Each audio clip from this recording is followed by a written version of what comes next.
It's the cold hard truth.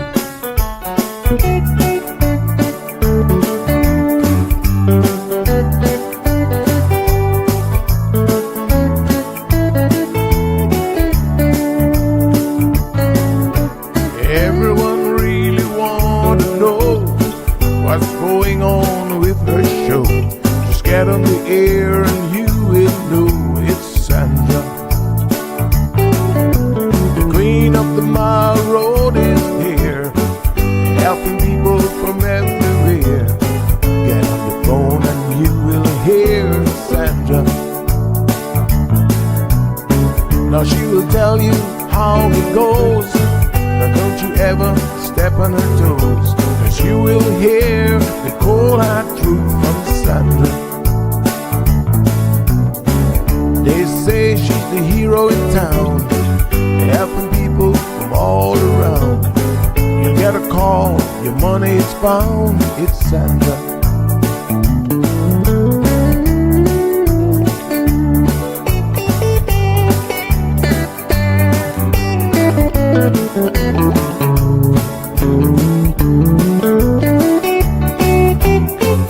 Some will call her late at night just to say that there is a fight, and she will not just leave it alone.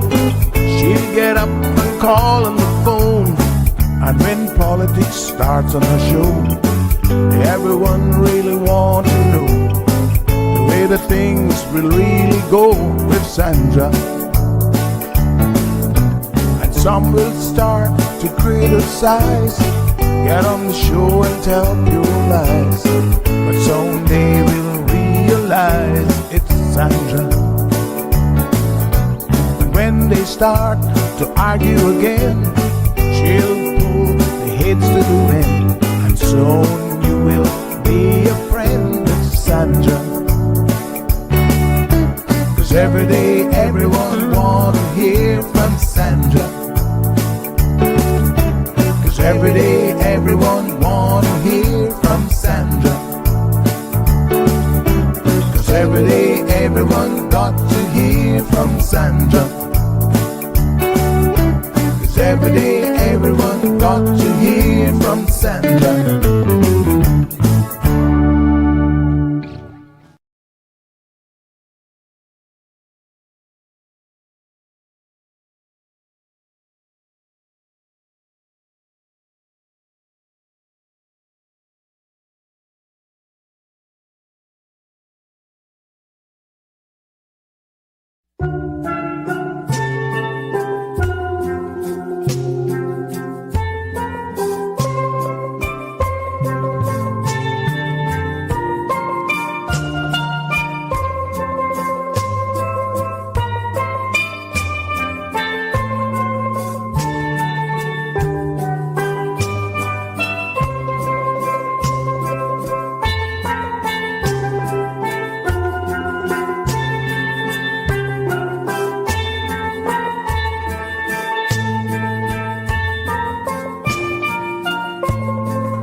Good morning, K-Man. Happy Tuesday.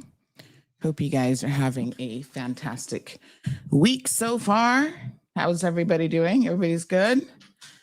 We've got a young lady coming on this morning to talk to us here shortly about a casting call that they're having for a movie. So, yes, K-Manians are still very much getting involved in the arts, the creative arts. And I'm happy to feature this morning a young lady who we are so incredibly proud of. So when she comes on, I'll tell you guys a little bit more about that. And I figured today we could do a whole Q&A segment, which we haven't done in a while, where you can ask your questions and hopefully get an answer to them. So thank you very much to Mr. Blakey for coming on the show yesterday and explaining his position regarding the order. There was a couple more questions, afterwards that occurred to me that I hadn't really asked him how many times he had actually been in communication with this woman and how many times he had said something to her. And I think that that's an important question based on what the allegations are. So the allegations, in case you missed that story, is that basically he was stalking this woman, which is a bit unusual. It was only in more recent times that we even have something in the books about stalking. So she was able to get a protective order. Now, I must say that given the number of times now, I did ask him after the show because I said, I actually forgot to ask you this question. And it's a pretty important question because if it's like a one-off communication, two-off communication, maybe, they're being a bit extreme. However, he did say that it was about 6 or 7 times. Yeah, that's a problem. That's a problem for him. But of course, he then said, "Oh, but she was communicating about my bill, 18 times or whatever." A legal bill that he says, he does not actually owe. Yeah. On this program, we can like you, but that doesn't mean you're right. And so in the further analysis of everything that we know, I'm afraid to say, Mr. Blakey, that you are dead wrong. And if I were you, I would issue an apology, but of course I'm not you. And, it's entirely a matter for you to decide whether or not you want to, you want to apologize. Mm-hmm. People have choices in life, and choices are important in the scheme of things for sure. So, I don't know. What a hot mess. And yesterday, I was trying to arrange one of our recording segments at Wendy Ledger. You guys know that her and I do a show called Court Matters, and she said to me, can we do a show on your case, on your new charges, I guess? And I was kind of like, okay. I've talked about it so many times, but I guess she hasn't had an opportunity to weigh in on it. So she wants us to do an episode on that. And I had an epiphany last night. We didn't get to record last night because, unfortunately, I was really busy. And I got home a little bit late. And, when you're in mommy duty, time is of the essence at night. When you got a little one that has a bedtime and, you got to get crack-a-lacking. So I was trying to get Miss Gigi sorted out, and I had to stop by the store. Oh my God, I'm going to tell you guys what happened when I was at the grocery store. There was action in the grocery store. Yeah. Anyway, I got home, and then Gigi wanted a salad, and then her definition of a salad versus my definition of salad, a little bit different. She basically just wants lettuce, but I'm thankful that she even eats lettuce because I know some of y'all struggle to get your kids to ask for a salad at all. So she requested a salad, and I think I forgot to put cucumbers in her salad now that I'm thinking about it. Oh, gosh. Okay. So I made myself a salad. Let's just say that my salad is more complicated. That's my avocado, tomato, pear, etc. salad. So it took me a minute to make that. And do you know when you're doing really mundane things, that is where you have sometimes things come to you? It's almost like, have you guys ever had this happen before? You're doing something like you're ironing or you are in the shower. It allows your brain, there's something about repetitive action, I think, too. So as I'm sitting there chopping my tomatoes and making sure the tomatoes, my fingers aren't the tomatoes, something occurred to me in relation to my latest charges, and I had a aha moment. And it's so funny, but almost with every single instance with me in the DPP's office, I've always managed to find a smoking gun. Smoking. This is when I need to put on one of my hold on. Oops, not that one. This is when I need to put on one of my, hold on. Let's go back. Smoking. There we go. One of my sound effects.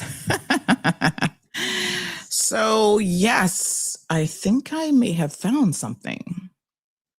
I'm not going to say what it is, but let me just say that today I am about to go through my emails and verify what my brain is telling me. Something occurred to me and I said, wait a minute. Gosh darn it. So we're going to check that out. Hallelujah. Can I get a praise the Lord up in here this morning? Hallelujah. Praise the Lord. Yep. All right, beautiful people. It is Tuesday. And what an amazing week it has been thus far. I also discovered yesterday that, OMG, I got some passports that are due for renewal. I better get on top of those. Oops. Time to renew both of my passports, actually. Cayman and the UK passport up for renewal. So I'm going to be busy doing some paperwork this week. I went and got my pictures done, so they're done. And I'm going to at least complete one today. That is on my ever-growing to-do list. So by tomorrow, you guys can ask me for accountability. Say, Auntie, did you actually get your passport completed? And I should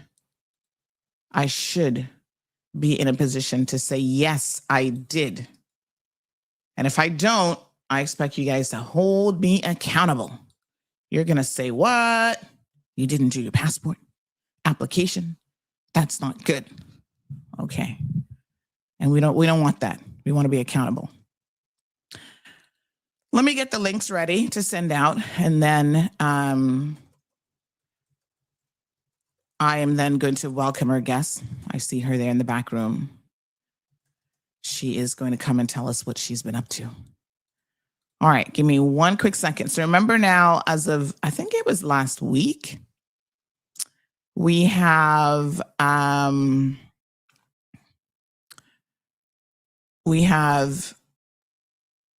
the, what do we call this?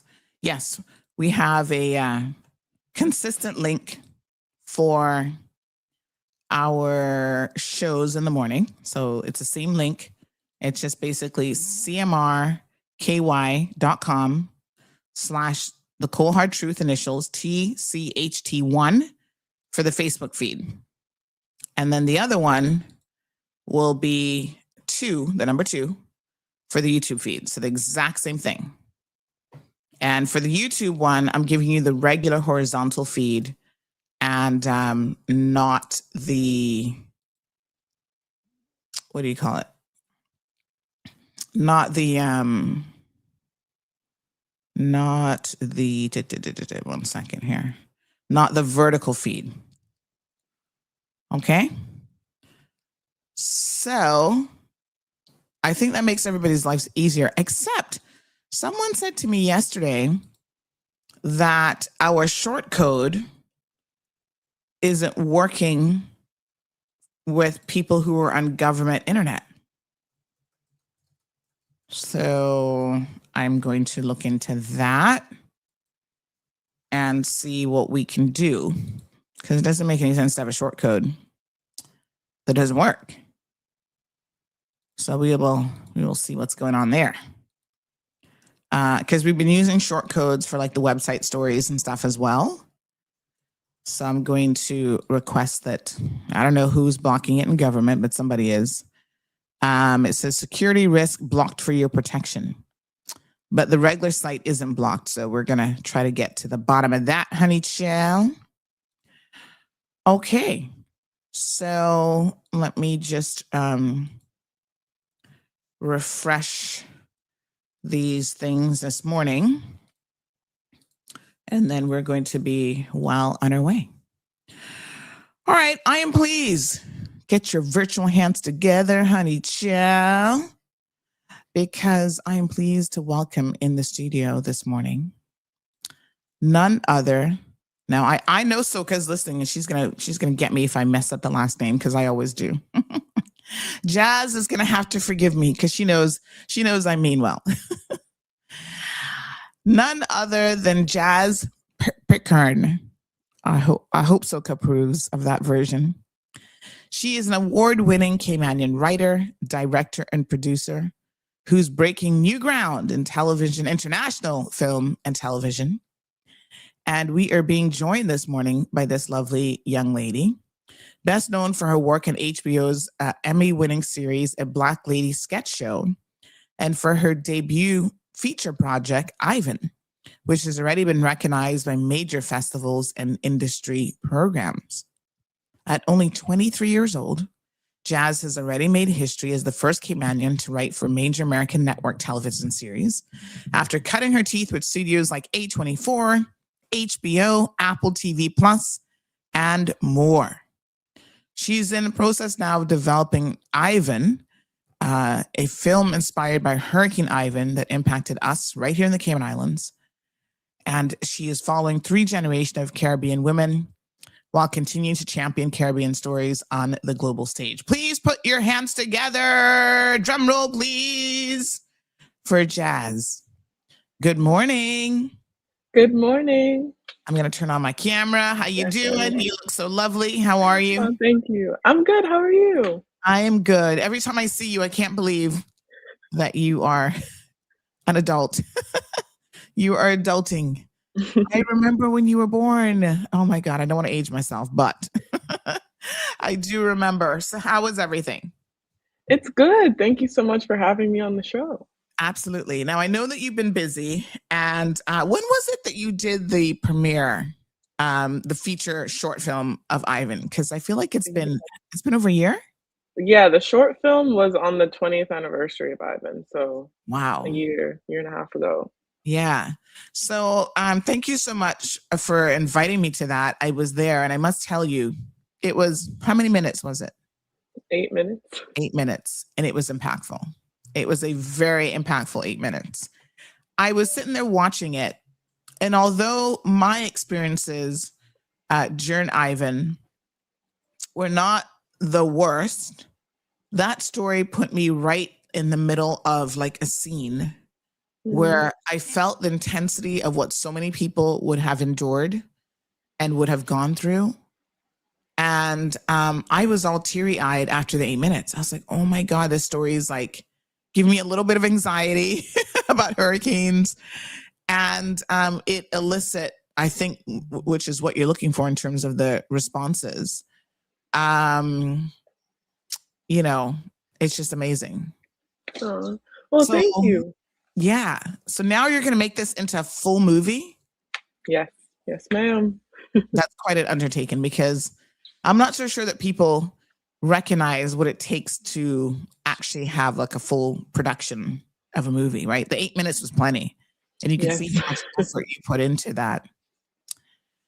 So let's talk about what you need from us, the community, to make this a reality. So you're going to be having a casting call. So let's talk a little bit about the casting call. Yes. So like you just mentioned, I'm trying to make Ivan the feature film. We're hoping to shoot it this year. We're still, fingers crossed, moving towards that goal. And that means we're in a stage now where we would love to start looking into the community to see who would like to be involved. Specifically with the casting process, this is a story made for Cayman. I would love for Caymanians to be able to have a piece and a part of telling this story also.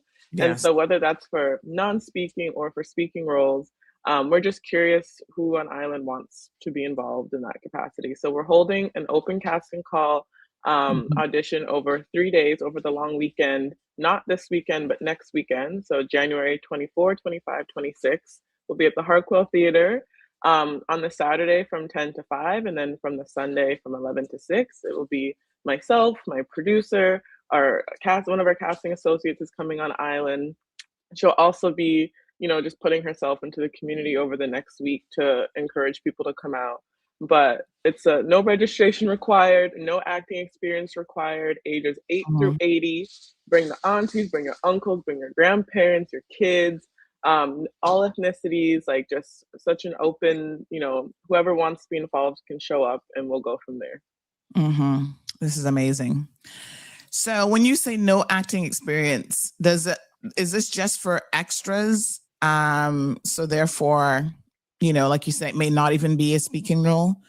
Or if Yeah, it's a speaking role, do you want some of those people to have a little bit of experience or not really? we're totally open-minded. There's some we're casting for both extra roles and also speaking roles. So it will Mhm. really be a matter of showing up. We'll have some monologues for you to read cold. We're not expecting perfection. It's really just about figuring out like, oh, do these people potentially work for some roles that we're thinking of for speaking roles? And then we would work together to figure out how we could make it work. So no acting Right. experience is required for either or. Okay.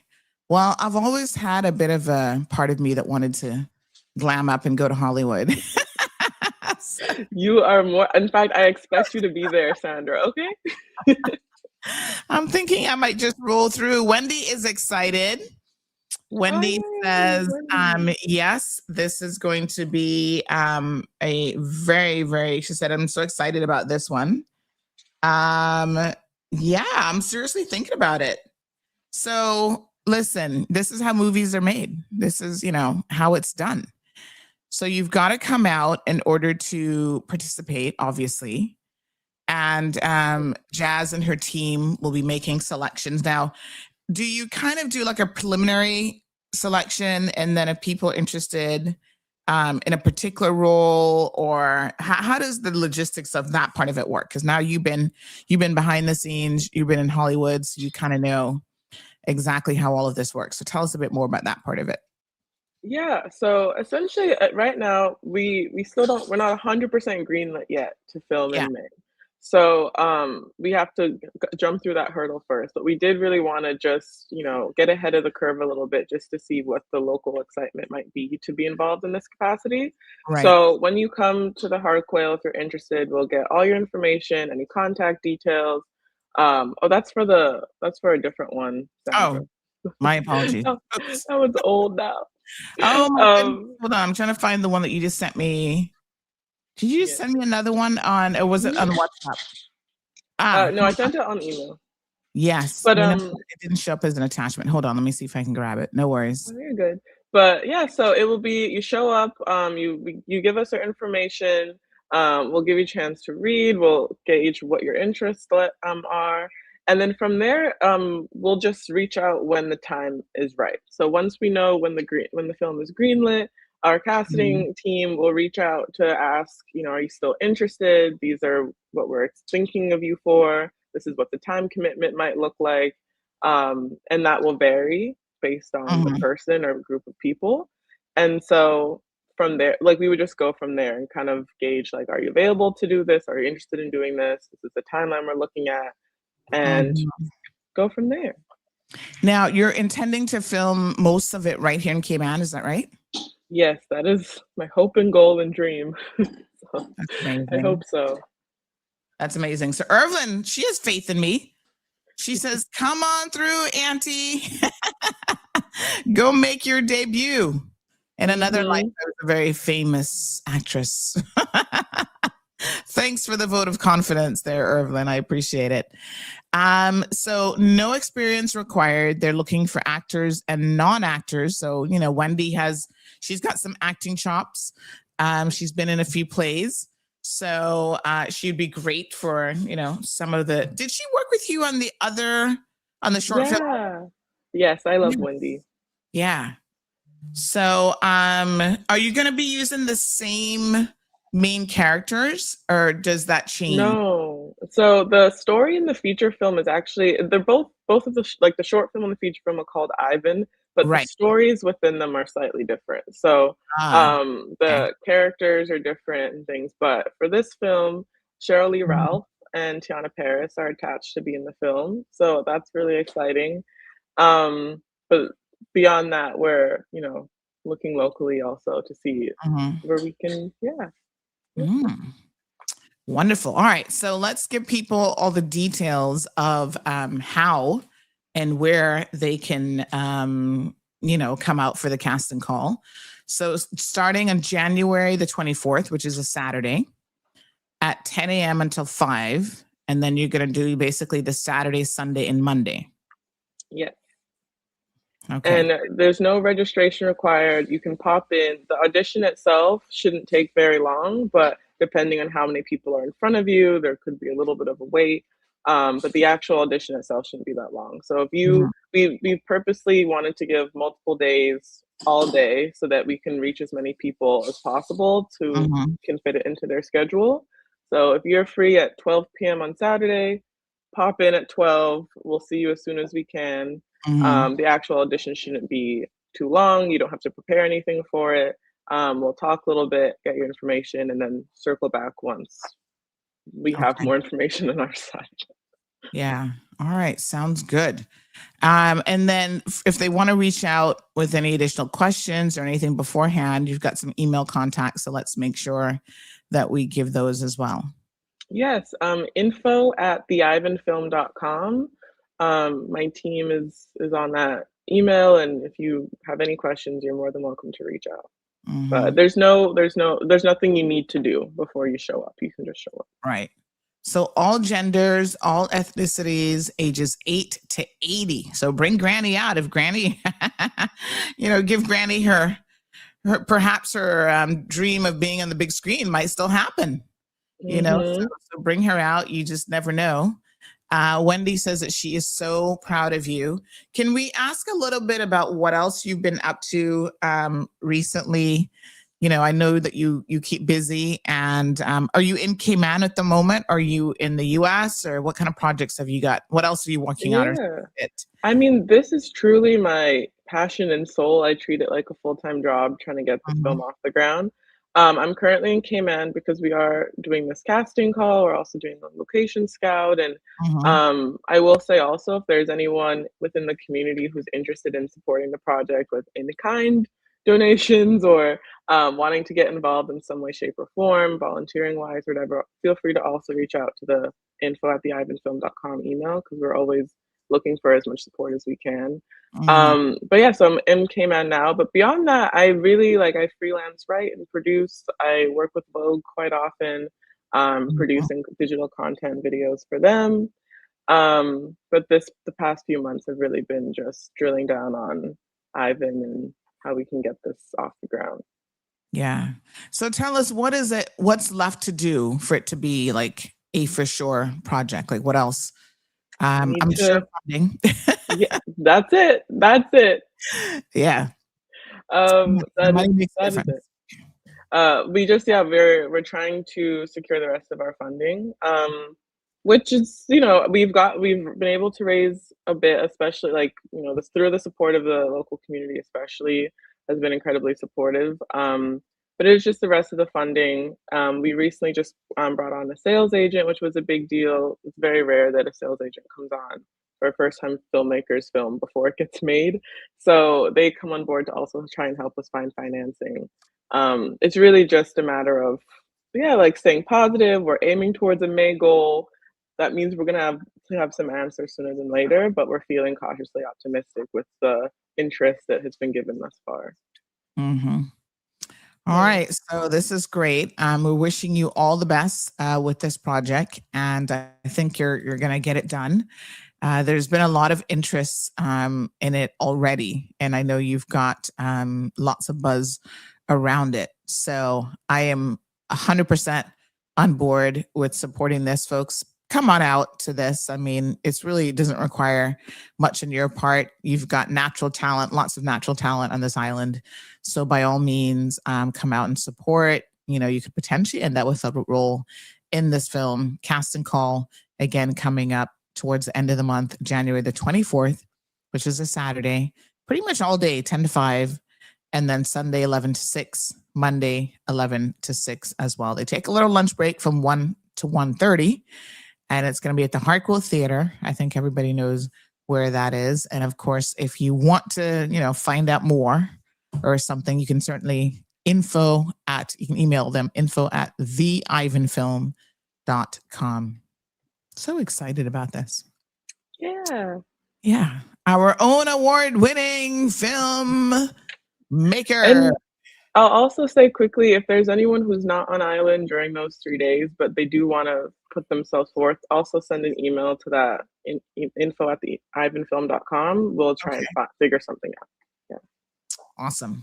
Yes, fantastic. Yeah. Well, thank you so much. So much. We really appreciate you coming on the program today, and we look forward to this project, because if the short film is any indication of, you know, what this will be in terms of just quality and raw emotion and acting, it really is going to be a phenomenal project. Thank you so much. Thank you for having me. You too. All right, my dear. Have a good one. All right, folks. So there's all the details. Don't miss this opportunity. And like you said, if you're not going to be on an island, they can still, you know, take your information down. And yeah, come one and come all. We'll post it on social media to make sure that all of you have the details that you need. Pass the word around as well. Share it with everyone. All right, fantastic.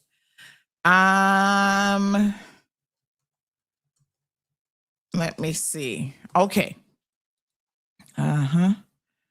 Yep. Let me just see here.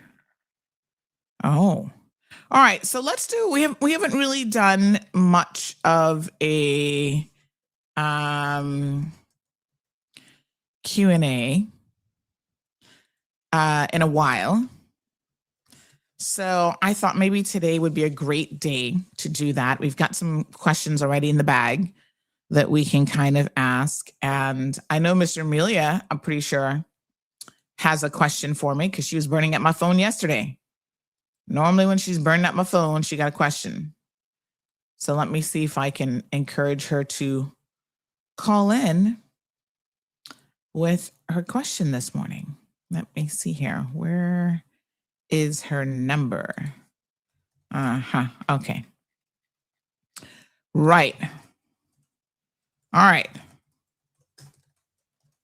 Okay. All right. So I should tell you, actually, let me grab some stuff off my printer because I do have definite, what do we call it here? Bit of information. So the e-bikes, remember the 16th is right around the corner now. What is today's date? The 13th. We are 3 days away, and the enforcement is still on schedule for that.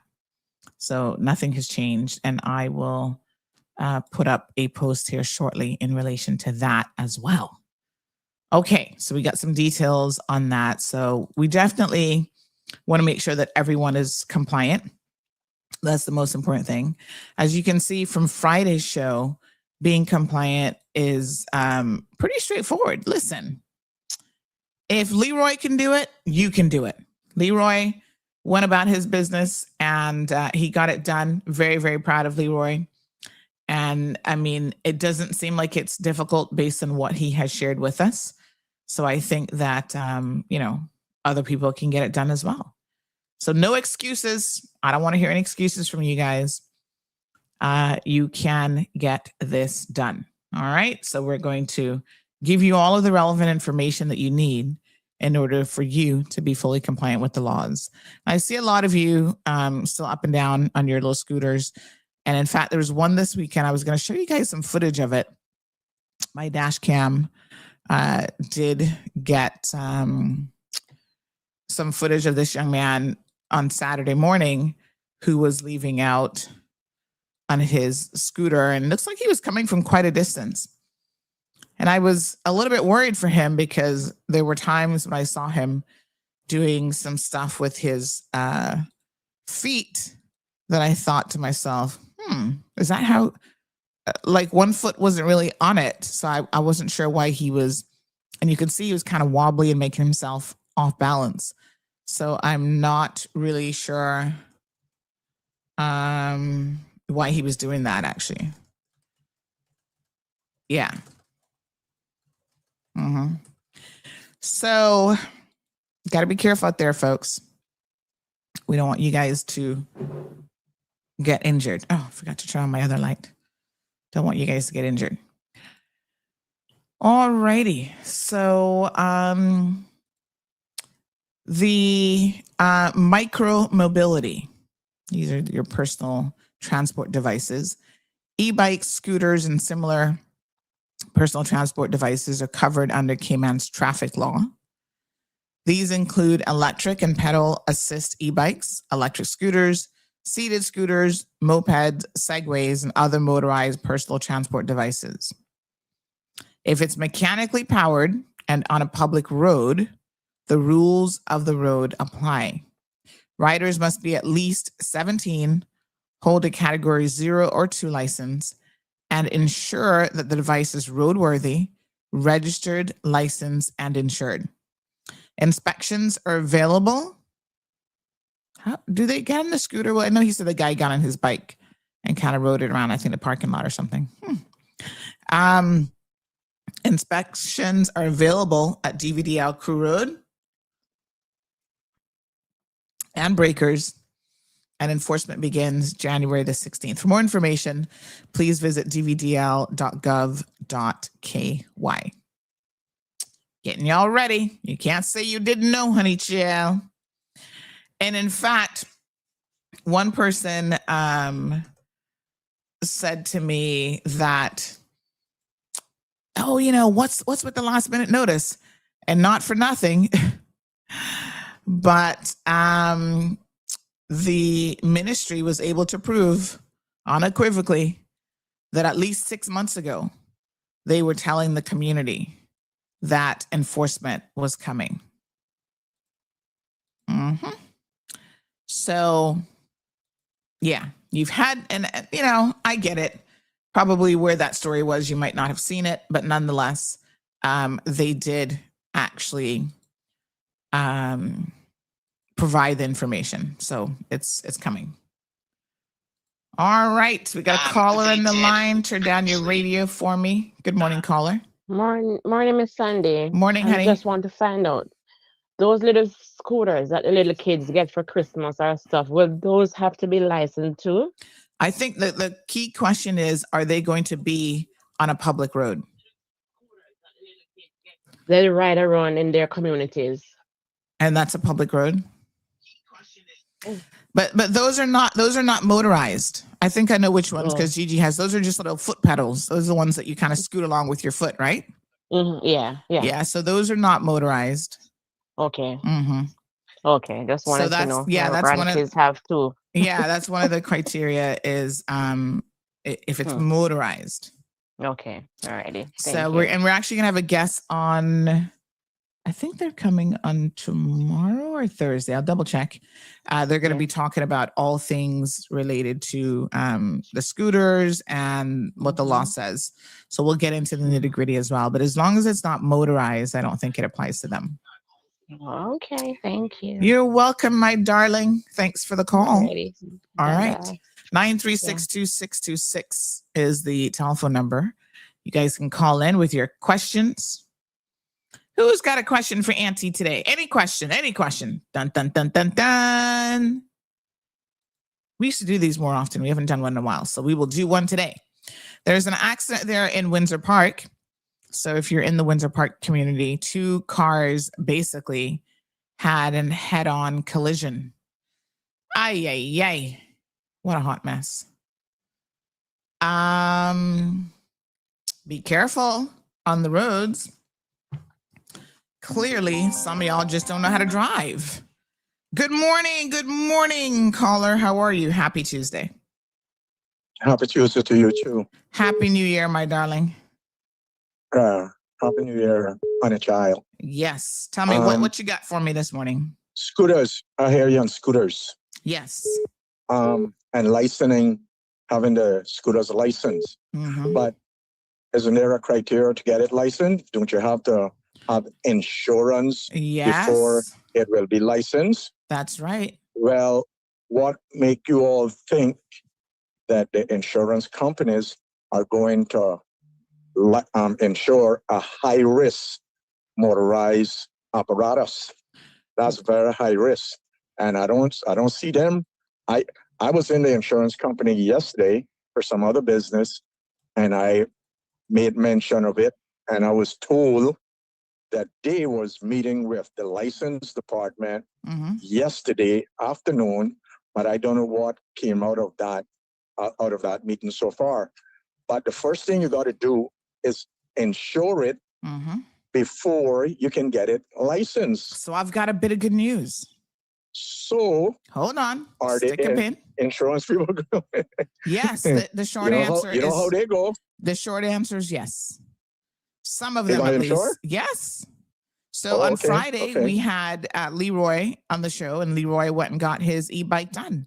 And Oh, okay. we had reached out before Christmas and after Christmas again to some of the insurance companies. And let me tell you, the one that we know for sure that is going to be offering it is Indigo Insurance.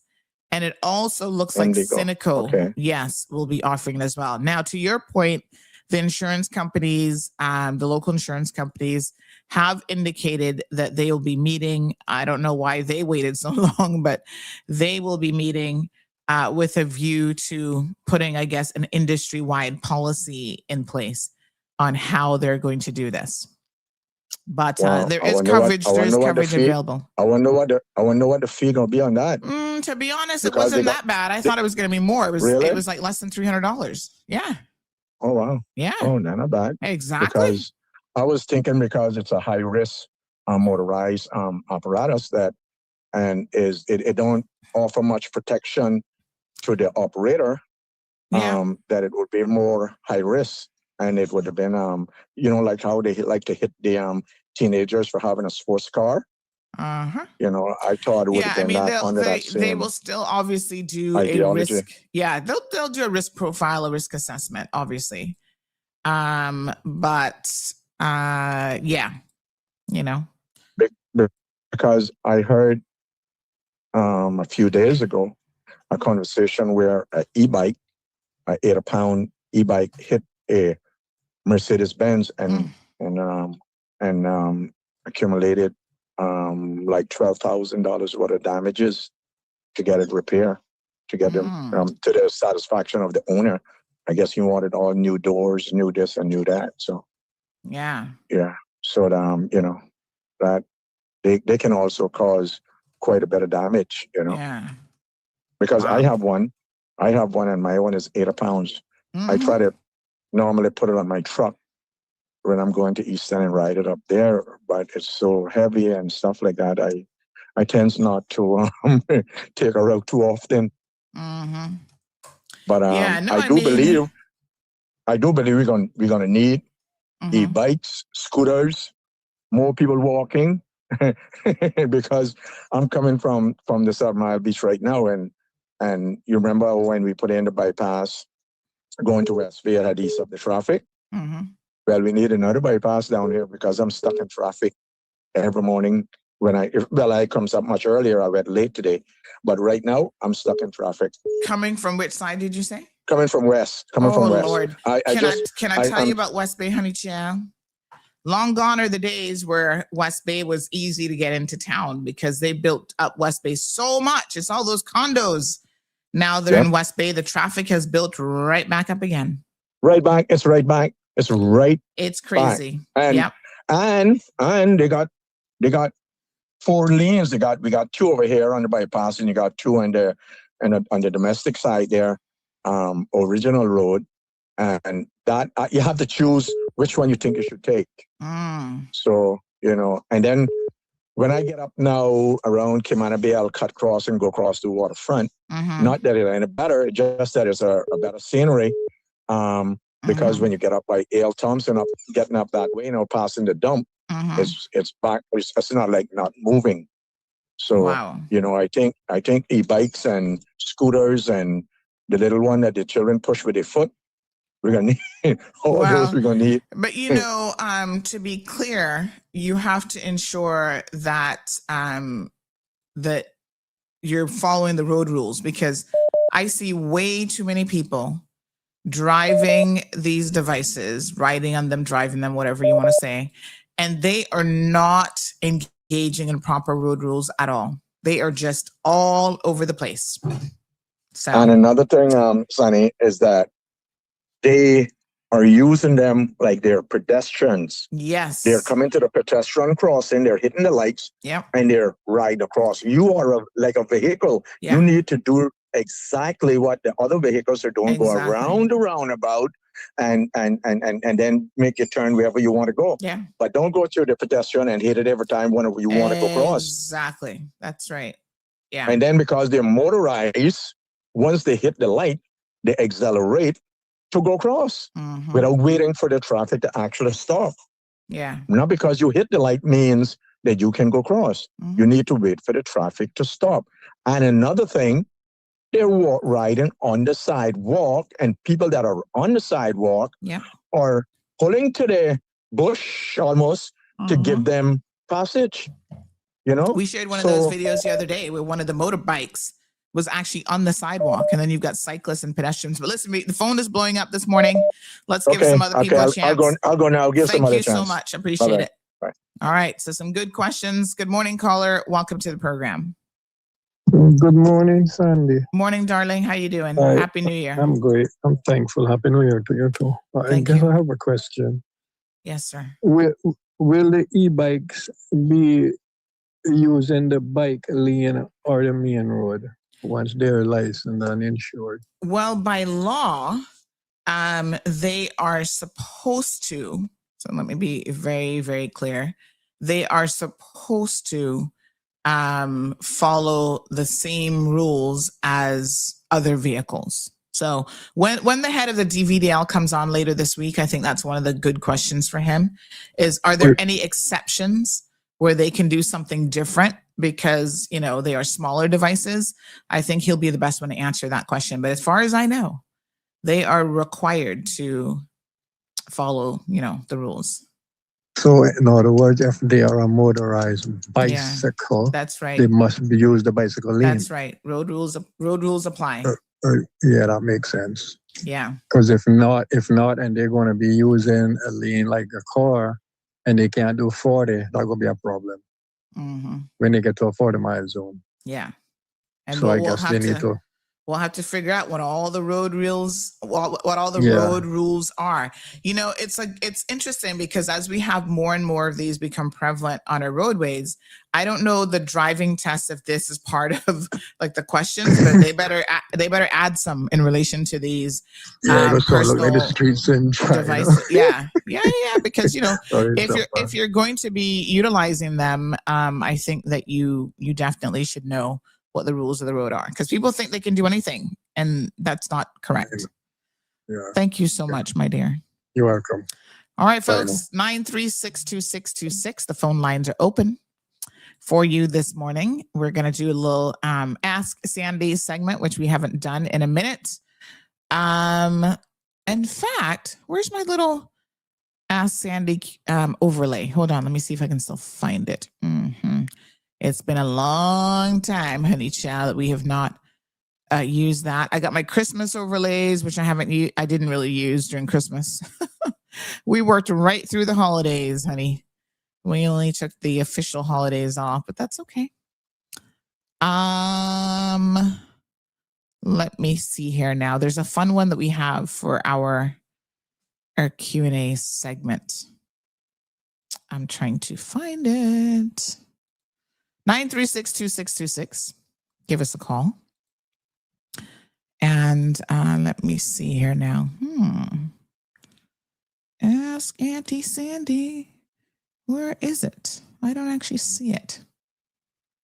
All right, let me look under another tab. Used to be here somewhere. I say. All right, let me. Okay. Is it here? Nope.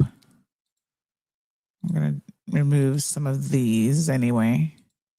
All right, I will find it because I know we got it somewhere around here. And yeah, it's basically your turn, your time to ask whatever questions you would like to ask. I suspect it's on this one somewhere. But we do have to adjust it because I don't think we've adjusted since we now have the vertical overlay. So things are a little bit different. Okay, caller. Good morning, caller. How are you? Good morning, Sandra. Good morning. Good morning, my dear. Happy New Year. How long do you say Happy New Year until? When's the cutoff point for you? Until the 1st. The 1st of February?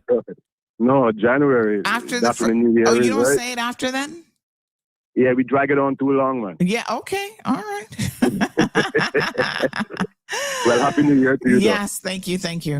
All the best for 2026. Thank you, sir. All right, tell me what's on your mind. I'm one of these riders of the motorized bicycle, not an e-bike. Mine is 2-stroke. Yeah. Okay. Well, what does that mean exactly when you say it's the engine? It has an engine on it. Okay. So you could hear him coming. Has a muffler, exhaust, all that. Hear me coming. Okay. Yeah. Okay. The laws that they put forward has always been there. Yeah. It's not nothing new that they're putting forward. It's just they're enforcing it now. This is just enforcing it, right? Yeah. Okay. When I go to DVDL, do they have a way to license me? Because you have to give me a way to comply, right? Because as far as I have checked an officer, they don't have nothing to give me no plate. Yeah. And the inspection is inspecting what? Yeah. And also I've called a couple insurances and they do bikes, which is motorbikes, not motorized bicycles and scooters and stuff like that, because those are liabilities. Even just charging them make them burn up. So if I insure my bike and something goes wrong with it, is the insurance only for compliance with the police or with the system, or is that to cover my e-bike if damages or something happened to my bike? So you need to read your policy. That's one of those questions that you need to read your policy. And you also, it's a very, very fair question because, I was hoping Miss Amelia would call because she has a very interesting story to tell us in relation to that. And so, yes, insurance companies can and they have a decision to make about who they will insure. So they don't have to insure you. But exactly, because back in the day when they tried to have insurance for bicycles and stuff, no insurance would touch it. Nobody would touch it. So I think that was the case then. Maybe the case has changed now. But what I'm saying, basically we need to know what's going on, because we need to have regulation on these, because it's not only Caymanians using them then, put it that way. People are coming from God knows where their road codes are totally different from ours. And I see a lot of disrespect for the law while riding these scooters, and e-bikes and stuff like that, because I believe safety first. So everybody who riding them, if you're on a motorized bicycle or a bicycle that going over 15 miles an hour, you should have a helmet. That's the number one rule I believe that the police need to enforce, because I've seen them being thrown in on Cool Road and all kind of stuff, and the police drive straight across them and don't say anything, So I believe that's the number one enforcement with it, helmet. Let everybody wear helmet. And I also own a vehicle, because I always say, what if one of these people hit me with the car? In my vehicle, what protects me as a driver on the road, What helped me to identify them? Absolutely. So I believe we need to have an identification system. Like back in the day, we used to have the licensing system through the post office for all bicycles. You paid $10 a year and you had this little small card that you attached to your bicycle. So if somebody did something, you could, and they ran left the bicycle, or you see the bicycle, you could take the plate number and that identifies the person, So I believe we need to get to that point. But when it comes to these high regulations, we have to remember, Cayman, we are kind of overpopulated when it comes to the infrastructure. Yeah. like the gentleman said this morning, he's coming in from West Bay, which is has all these freeways and four-ways and all kind of stuff, and he's having traffic. I came out this morning from Prospect on the bypass, and the traffic was the whole bypass. So our infrastructure doesn't support what's happening now. So I believe these e-bikes and stuff, just give them some regulation, but you have to give them some space to ride and stuff, because this is helping. This is actually helping with the infrastructure that we don't have. You know? So, but we can't have everybody doing the free for all, though, because I'm as an owner of one of them and as a driver on the road, I'm disgusted by what I see by most of them, because it's dangerous to everybody else and they're dangerous to themselves. Yeah, I don't want to hit one of them, even if it's their fault. It don't work good that way, because you'll never forget it, you know. So yeah, the regulation. But I'm listening to hear you say on Wednesday or Thursday you'll have somebody on from the department. I believe it's the 15th that he's coming. I'm gonna just confirm here in my message, because I really want to know. Because we also, okay, with me now, we have a little community here that I'm a part of, the 345 gas bike crew. Yeah. Oh, okay. We do the rollouts. We go to the car shows, and yeah, we ride with compliance. Anybody in the crew has to ride with compliance. I mean, gloves and helmet, ride in the bicycle lane, ride and comply like a bicycle. That is what we do. Yeah. So I'm all for it, but I just want to know more about it to know what's going on, so I can segue around it. And I believe that you said the insurance that they're going to have is like less than $300, right? Well, most people seem to be getting quotes within that area. I mean, like I said, obviously a quote is specific to the individual, right? So they have to look at the risk and other things as well. But how do they assess that? How do I assess that it was less? No. How do they assess that? Well, like they do with the individual. Well, like they do with vehicles, I would assume, which includes your age. The younger you are, you know, they always going to reach you for that, because that means that you don't have experience, even on a scooter. So thank God I'm a senior then. So if I'm a senior, that's good, right? I think it helps, because at least you've got lots of driving experience, because not only does it go to the driving experience, but it also goes to once you have like, oh, I've been driving for 20 years. I've never had an accident. That goes to your history as well, right? So it's those types of things that no doubt the insurance companies will be looking at to determine what your liability is, and then therefore what your premium will be. Well, it's on the machines also, because all of them are not the same, you know? Right. They're all different. That's right. So they have a big job ahead of them, and to assess these things properly, because it's either going to be a make or break, you know, because either the prison or the court system is going to have to be bigger, or we're going to have to get it right. Because basically, if you make it too stringent for anybody to get it or to ride these stuff who already have them, what's going to happen? The court is going to be overflown with these misdemeanors of people riding on the road, whatever it is, with their e-bikes or e-scooters, motorized bikes, whatever it is, you know.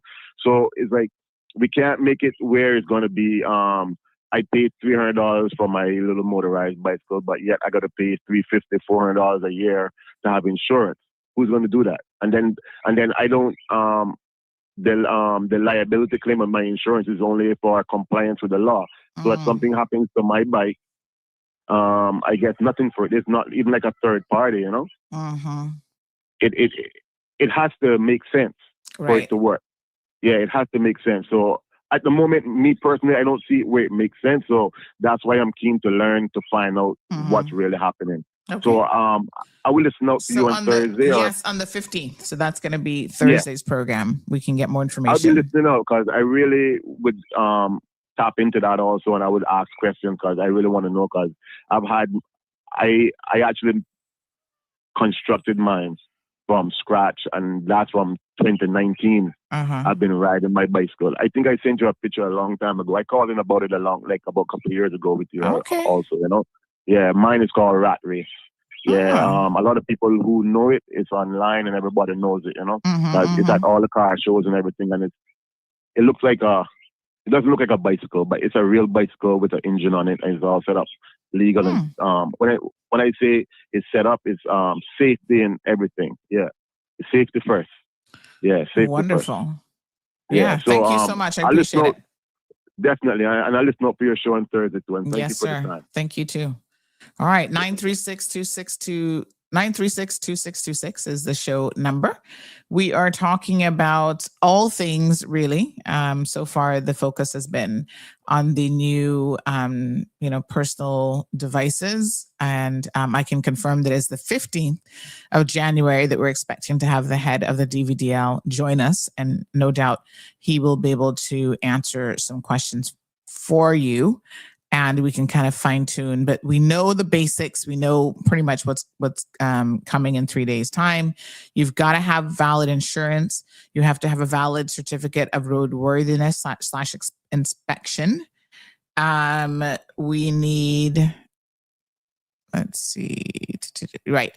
You will need to have a vehicle registration number. In other words, a little license plate or a text, a digital copy of current insurance documents, valid email address. So this is when you go in now, make sure that you have all these things ready. When you go to the website, dvdl.gov.ky.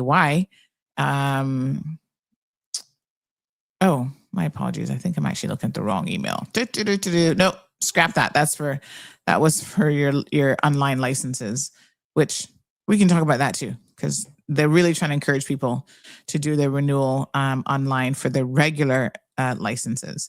But in relation to these devices, you have to, let me just give me 1 second here. I'm going to pull up the correct email. You just got to make sure that you're completely compliant, and all of the road rules will apply to you. So make sure that you know what they are. And that's where now we're going to get into some of the nitty gritty with the director of the DVDL. Good morning, caller. Welcome to the program. Morning, honey child. Good morning. Good morning. How are you? I am blessed and highly favored beyond all measures. Wonderful, wonderful. You had a really good question yesterday, Miss Romelia, for me. And I thought that this was, we're doing a little Q&A today as well. And I thought that your question actually goes a long way to, I think it's one that a lot of people in the community could benefit from knowing a bit more about. So just go ahead and tell me your situation and your question that you were inquiring with yesterday. Okay, my question is was that I went to ICWI yesterday and to find out about full comprehensive for my vehicle that I'm looking to buy. Right. And there was a note on there that says that I'm not allowed full comprehensive because I'm a liability, and it's only been 7 months since this happened to me. I would have to wait till a year and more, but for some reason I felt like I was being discriminated against because of what transpired, and the police haven't resolved the issue up to date. So it was in my doing. Someone did it, and I didn't do it. I felt like, well, my insurance was, even though it was third party, it was up to date. And just to be clear, because there might be some listeners to the program who don't really know what you're talking about, Mr. Amelia had a vehicle that was basically vandalized and set on fire some months back. And so now she's planning on getting another vehicle, and she would like to get that insured. And so this is some of the questions now that have come out of this insurance situation. So basically they told you because your vehicle, I'm at high risk. You're high risk because your vehicle was set on fire. And you will not be able to get insurance from them. No, I'm full comprehensive. So you can get third party. I can get third party, but not full comprehensive. And then even though I did not fill out forms for a claim. I called them and let them know what happened and if I would be able to do a claim, and they told me no. So I didn't go in and fill out a claim, but yet that claim report has been attached to my insurance. Mm-hmm. So I really don't understand why would they put that to fill in the claim report when I didn't. But you didn't have it. I thought you didn't have insurance on it. No, I had third party. Oh, you had third party, but not comprehensive. I'm not comprehensive. So I'm trying to put this one that I'm looking after comprehensive. I see. So, but they're not allowing me to go comprehensive. I could only do third party because of what happened to me. Right. Okay. Well, the question then is, you said that you were feeling as though you were being discriminated against. And yes. I guess that's certainly one way to think about it. It's not really discrimination. That's probably not quite the right word. The right word is they have a choice, so they can be choosy in terms of who to select as a customer. So it's not discrimination. But at the end of the day, Sandy, you're paying insurance. And you have a lot of times, what I have experienced, let me give you an experience I had with insurance. I was paying insurance at one point at BAF. And I was visiting at Shady Hospital. I had a lump in my throat, and the doctor says you need to get it attended to because you don't want it to get out of hand. So I say, okay, well, let's do it. And they call up my insurance for approval, and they turn them down. So why are you paying insurance if you can't get the benefit from it? Is what I don't understand. You don't get the benefit from it. So with this actually car insurance, I don't see, it wasn't my fault. I didn't set my vehicle on fire, and it's supposed to cover anything that is not done by me. So I don't understand, why is it that they're hitching?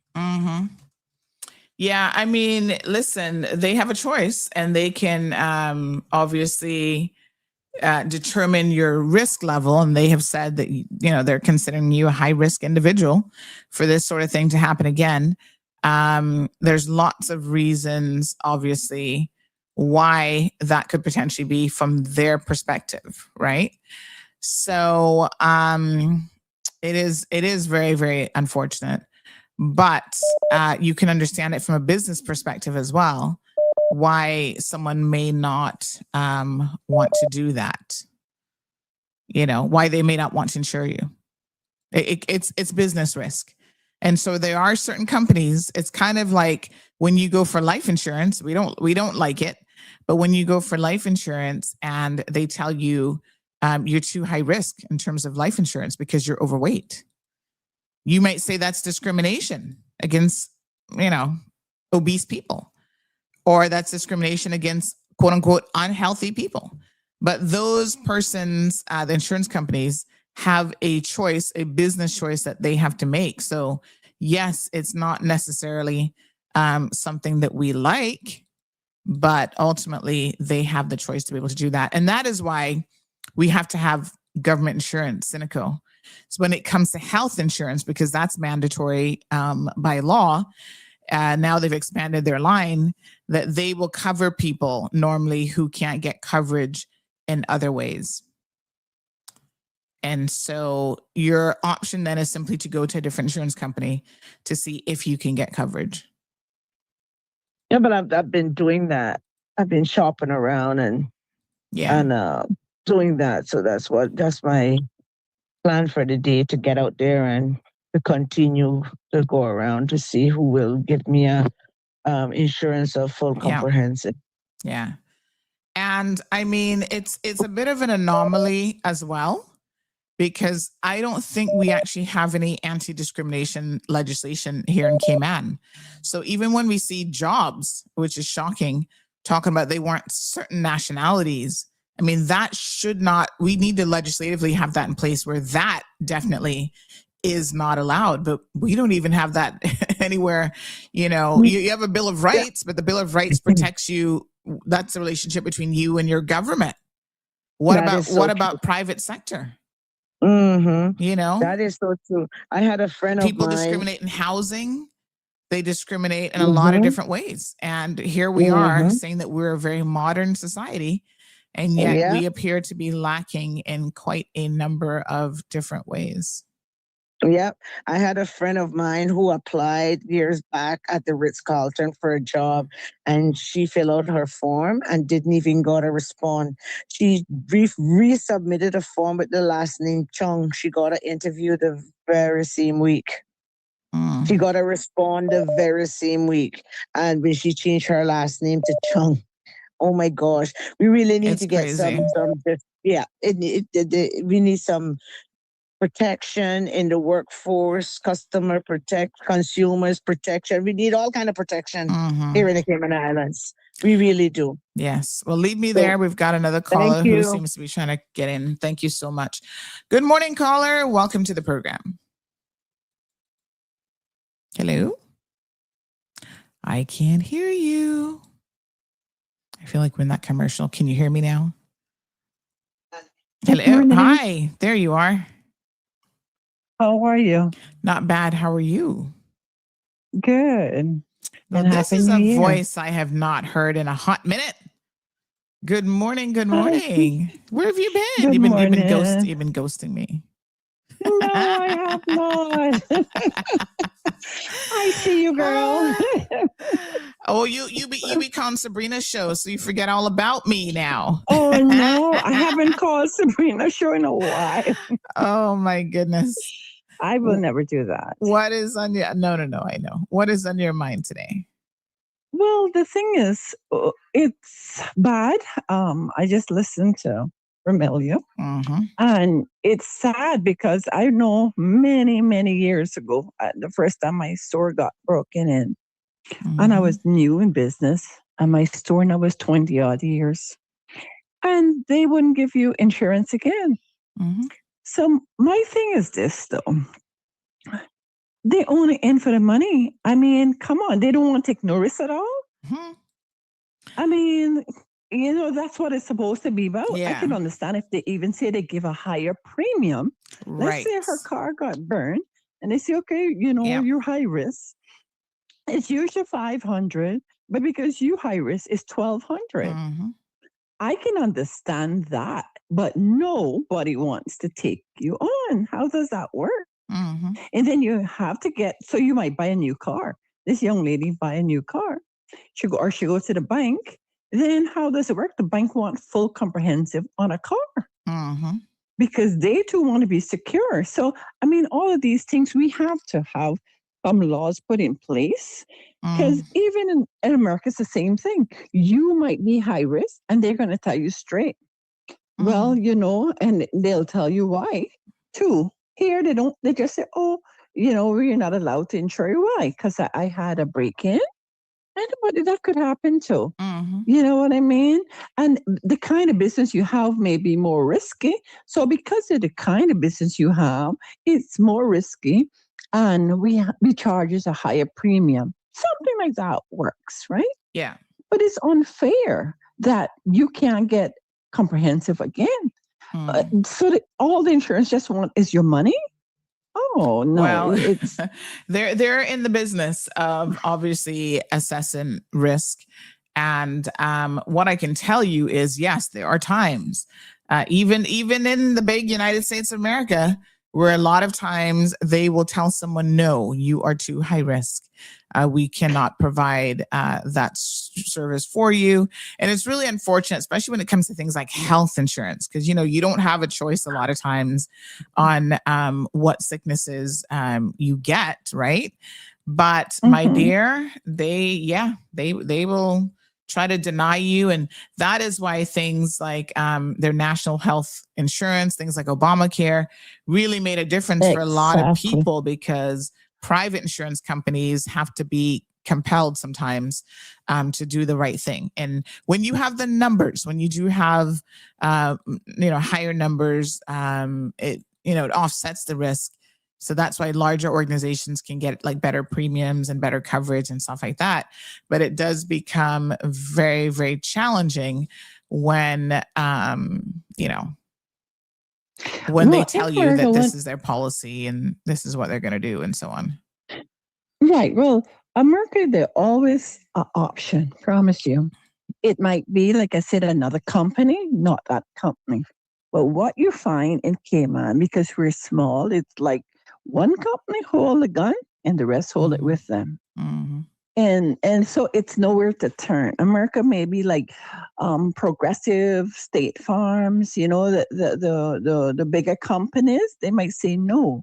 But then you got companies, but some of them like Geico, they rise up now because they used to be like that, the underprivileged, but they have gone up too in the capacity of the bigger companies. But then you always have something underneath, and they charge a lot more, which at least, and then let's say you have an issue. They take like 3 years, and then you could go back to a regular company if you have no incidents, or 4 years, whatever. Right. So you get an opportunity, but home it's really a killer. We have nowhere else to go. We got to get it there. We can't say we're going to get it somewhere. So I think the government needs to look into many things, that and premiums at the banks and all of that. The premium drops in America and everywhere else in Cayman is the same or going up. You know what I mean? When the interest rate drop, sometimes it doesn't. Gas the same. So they have to get some body that in the government, because we know, and it's in the government that see these things and decide, hey, my people needs help, because the people really need help. All right, leave me there. We've got some other callers, but I'm going to get back to this point of the cost of things going up as well. We are definitely going to touch on that this morning. Yes. Oh, yes. All right, darling. Thank you so much. Have a good day. You too. You're welcome. All right. We had another caller. Oh, call us back, 936-2626. If you're calling on Flow, the good news is that's a toll-free number for you, honey child. Good morning, caller. Big shout out to Flow this morning. Hello. Hi. Hi. How are I you? have a question. Sure. I'm good. How are you? Good. So, with the increase in the new driver's license fees, how will this affect the DPP's office? I'll give you my situation. In 2023, I got into a car accident. The person who hit me, he wasn't driving his own car. He was driving his girlfriend's car. So he told the officer at the time that he didn't have the proper documentation in his vehicle, and he would get it back to her later in the day. So I followed up later in the day. It turns out I wasn't licensed, wasn't registered, and his driver's license was expired, which means in order for my vehicle to get fixed, he's going to have to pay out of pocket. Okay. So the case is going to end up in court and has to go to the DPP's office. The problem now is the information they had in the system for him, it was out of date. When they went to find his house to serve him the summons, he no longer lives there. Poor police. They should just reach out to CMR. We can help him. We can help him be found. Trust me. And the case hasn't been solved because they can't find him. Lord Jesus. So what happens now with the increase in the driver's license fees? And people are no longer going to go and update their driver's license. They're not going to get their cars insured. Well, listen, end up in court, right? Yeah, I mean, things go up all the time in life. Yes. I mean, I think the problem that the government makes is oftentimes they wait too long to increase prices. And then they have to do like a really big jump as opposed to like smaller jumps. So some of these fees, to be fair, haven't gone up in 20 years. What in life do you know that hasn't gone up in 20 years? Seriously. The price of eggs. I mean, so let's give government. I'm gonna say that, you know, subsequent governments should have incrementally done increases over time, and they hadn't done that. So now it sounds like a big wallop, but when you think about that over a span of 20 years, it's not really a significant increase, to be honest. However, an increase in the respective fees doesn't mean that gives you the right to be non-compliant. You still have to be compliant. Mm-hmm. Right. And so, I think some people are just looking for excuses to not do the right thing. If you find someone on the roadway who can't afford to pay for their insurance or pay for their driver's licenses, then they simply shouldn't be on the roadway. It's easy as that. They have a choice. Driving, yes, it's a necessity for a lot of us. We feel like, we need to get back and forth to our jobs, but it is also a privilege to be on a public roadway. And that means that there's some degree of responsibility that we all bear when it comes to driving on our roads. And, these persons have to understand what that means. Yeah? Yeah. So I hear what you're saying. And I think people like that are just looking for an excuse to simply not do the right thing, because guess what? I'm willing to bet you those same people can find money to go to the bar in the weekend. Yep. So, if you can find money to eat out, to treat yourself to brunch and do all these other things, you got to prioritize your bills and find money to pay for your, yes, it's an increase in fee, but find money to pay for your licensing and so on. There are literally people I know who go out every single Friday, minimum happy hour, and can drop hundreds of dollars just sitting there drinking liquor. And then they're going to turn around when the annual fee comes due to renew their license and complain about that. I'm just like, I am not buying it. Manage your money better, and it's not going to be an issue. Yep. Okay. So if that's the excuses that they're finding, then I think that they honestly will find themselves in trouble with the law, which they deserve to be in trouble with the law. It's as simple as that. Well, then in my case, he found himself in trouble with the law, but now the law can't find him. And unfortunately, he's not a Caymanian, so they suspect he's already left Cayman. How can they suspect that? They don't have an entry record at the port of... Well, what? I asked the same question you're asking, and they can't give me an update up until now. Oh, my God. I even asked them, can I post up a picture of him and say he's missing? And they're like, you can't do that. You don't know he's missing. I'm like, you can't find him, so he must be missing. Right? Well, I mean, you can't say he's missing, but you can just say you're looking for him. There's a nuance in the language. So we don't know if he's missing or not. But we can post it and say, does anyone know how to find him? Just like we have in the past. And trust me, the CMR community is very, very wide, covering all nationalities. So we find people very quickly. Mm-hmm. Perhaps you could send me his number. Today. Send me his picture if you have it. That too. And his name. All right. Thank you, honey GL. Bye. Bye-bye. 936-2626. What a calamity. Popo can't find him. We'll help. And I bet you if we can't find him, we'll know whether or not he's actually left the jurisdiction. Mm-hmm. Good morning, caller. How are you? I'm great, Candy. Sorry for calling you back. No problem. I just like what you said 2 minutes ago about the language. Yeah. Listen, language does matter. Because it sure does. When someone says you we're looking into something, yeah, they can tell you that till God come back, and still get nothing done. Looking into something and getting anything done. So exactly to the point where the Miss Joyce called, I totally agree with what she was saying. But when she said the government needs to look into these things, looking into things, you don't get anything done. Well, this is the language. The language. Yes. Yeah. A lot of people, are very, very non-committal in the way that they say things. And so language is very, very important. Absolutely. The nuances. Yeah, not to cut you, but it's just like when someone, a high official, they have this thing when they go to court to make a plea. They say, I have done nothing wrong. You'll never hear them say, I have not broken the law. They say, I've done nothing wrong. And when they say they've done nothing wrong, that's a protective statement. Very, very because interesting. No one can do anything wrong. Even killing someone is not wrong. All right, we got another caller. Thank you so much. Right. Appreciate it. Have a good day. Yeah.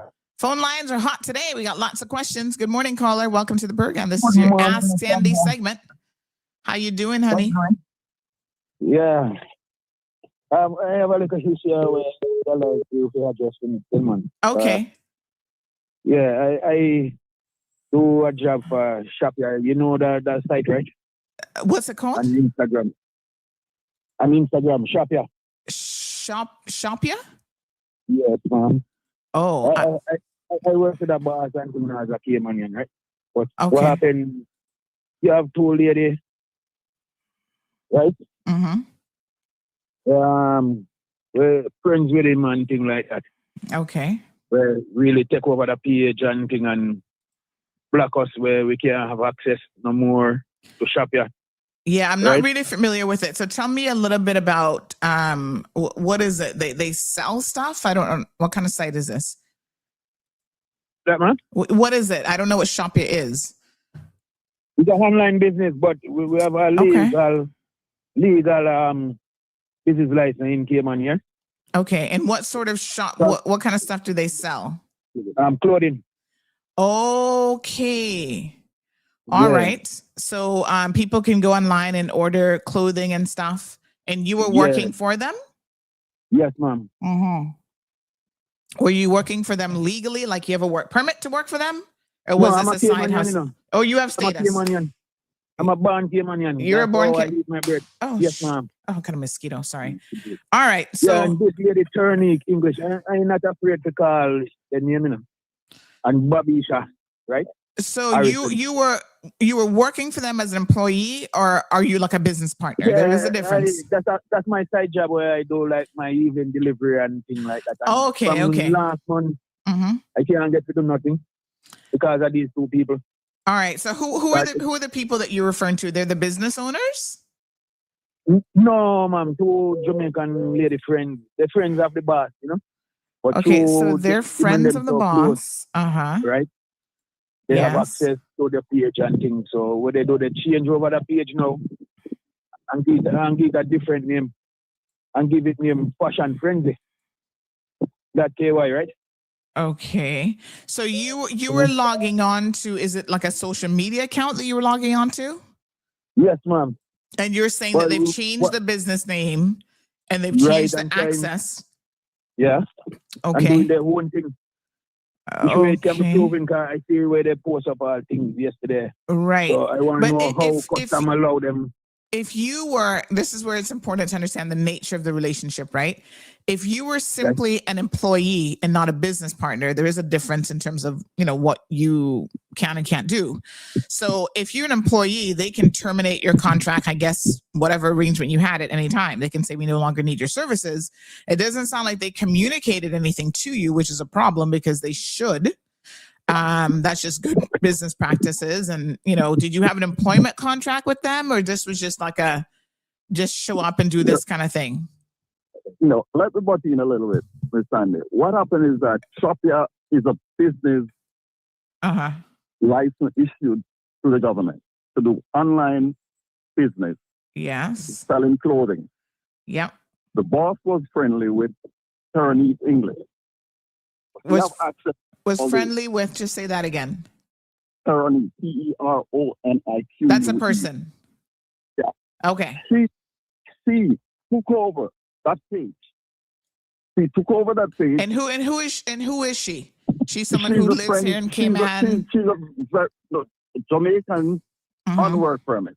She's on work permit. Okay. But she's our friend. All right. She was influenced by Babisha Harrison. In the evenings, they use their vehicle to do delivery. They changed Shopia page to Fashion Frenzy. Okay. They started to post stuff yesterday on that page. Customs and Immigration, they need to investigate these guys, these people. How comes Fashion Frenzy started yesterday, have 2,000 followers? 2,000 followers. So you're saying that they converted the page of the other business? They hijacked the page. They hijacked the page. But if they're doing this with the owner, is that... No. They're not doing it with the owner. No. Shopia is the legal business. They hijacked that page and started to post yesterday that new business coming soon. Fashion Frenzy. Our Frenzy Fashion, that KY is their new name with 2,000 followers. How comes a business just started yesterday have 2,000 followers? Wow. That is my take. I see what you're saying. These people need to be investigated Yes. by immigration, by customs, and send them home. Another thing. Well, hold on now. Hold on. Let's stick a pin because we need to address a couple things that has happened here because this is important. We have a situation where a business has given multiple people access to their social media account. That is very different. I mean, that is very that's very dangerous is the word I should use if they are not doing it in such a way to protect themselves. So you can add people as administrators, as posters, as users, whatever. If you're just giving people access based on morning caller, we're on air. Are you calling the talk show? Hello? Morning caller. Good morning, son. Yeah, How are you? we're on air now. I'm good, thanks. How are you? Okay. Isabel, would you give me a call? When you're off there, please? Okay, sure. Thank you. All right, my Bye. dear. Okay, good. So there is that issue because it's funny this comes up as a point of consideration this morning, a query, because just the other day we had a same problem with another popular Cayman site that has over 8,000 followers. I'm not going to name him publicly yet because, I think they're going to go the legal route. But having someone hijack and commandeer your page, this becomes a question of how were they able to do that? That's because people don't understand social media and they are giving out usernames and passwords willy-nilly. Nobody should have that information. They're friends, very close friends. Hello. I say, you think my best friend has access to my CMR login details? No. What happened? Tony English was a part of. They helped to create that page. Yeah, but create the page, but it was created for Shopia, and it bears the name Shopia in there. Even so, what I'm saying to you is a broader issue here. It is important that people protect. People need to understand what I'm saying. You need to be protecting access to your pages because that is a business asset. So even if someone helped you create your page, I don't know exactly what that means. Like they set it up, they did what? I mean, I don't know how you helped to create a social media page, but whatever. Okay. Don't just give people access to username and passwords. And you need to have two-factor authentication turned on. Like these are important security issues.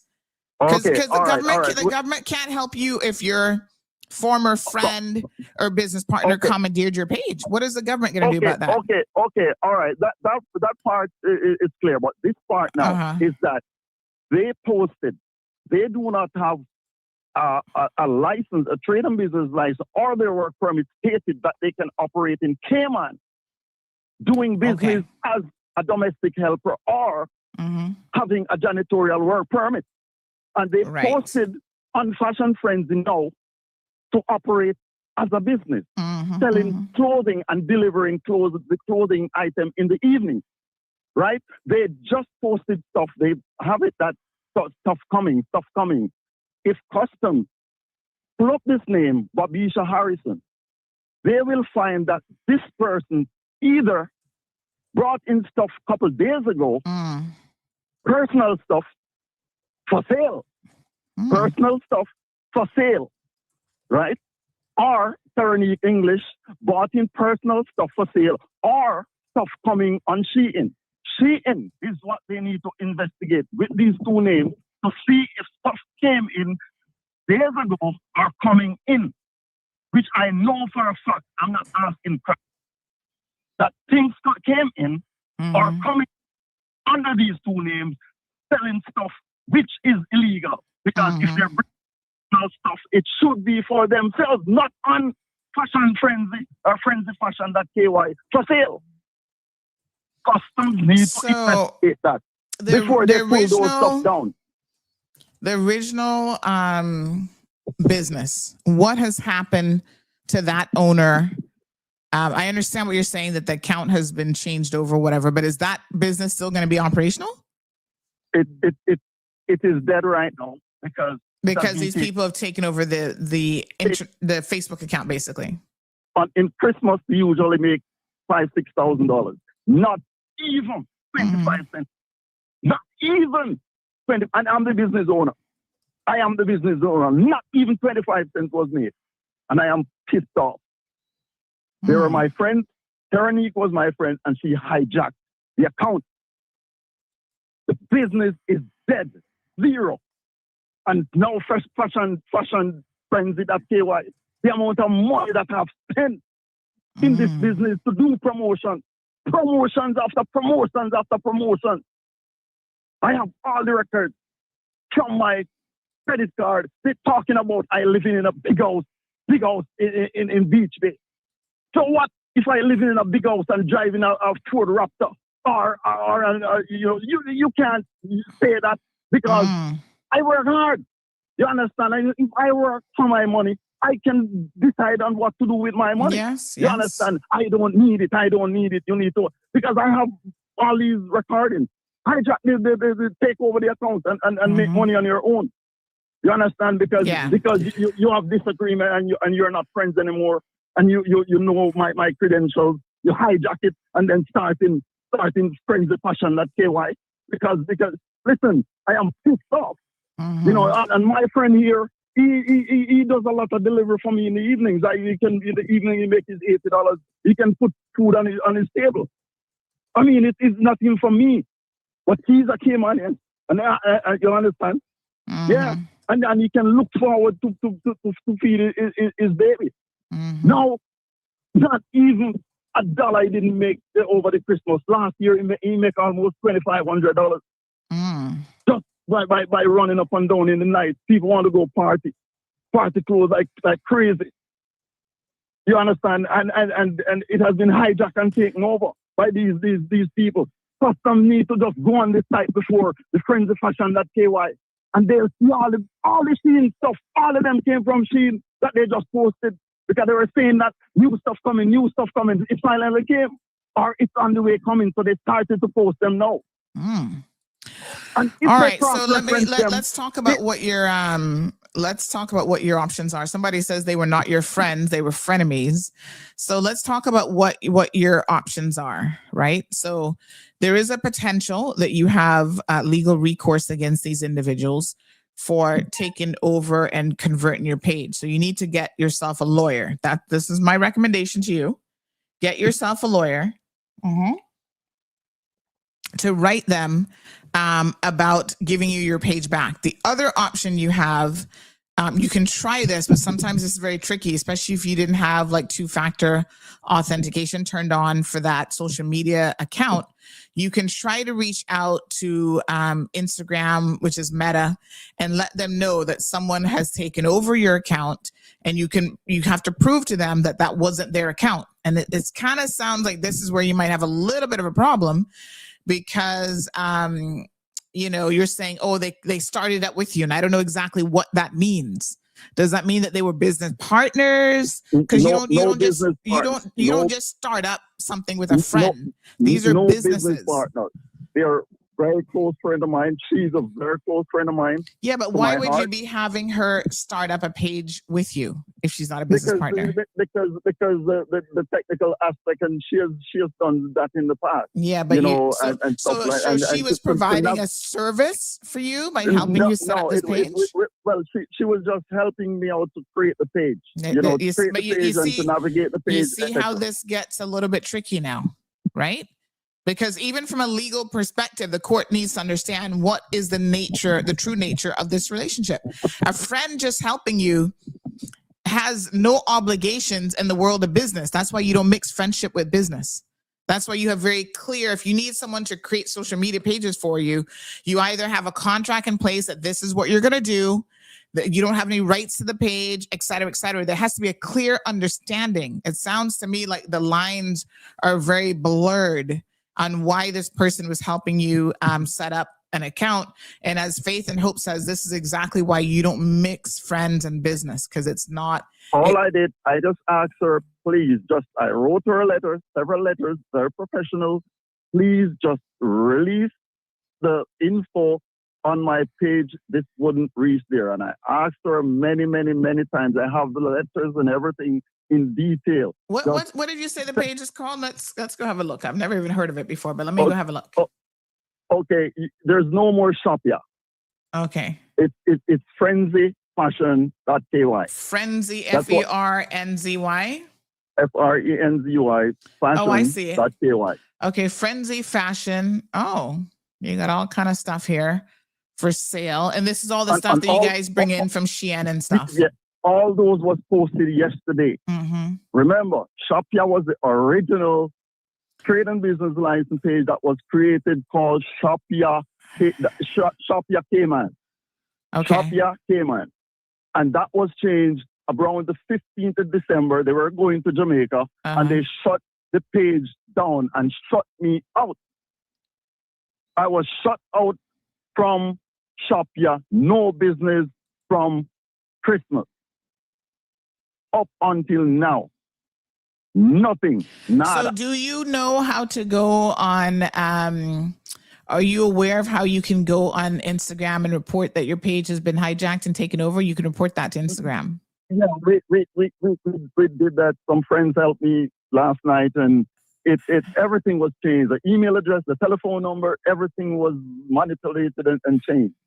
You know, it was difficult. We found a link that we sent some message over, and we're just waiting and hoping that they will reply.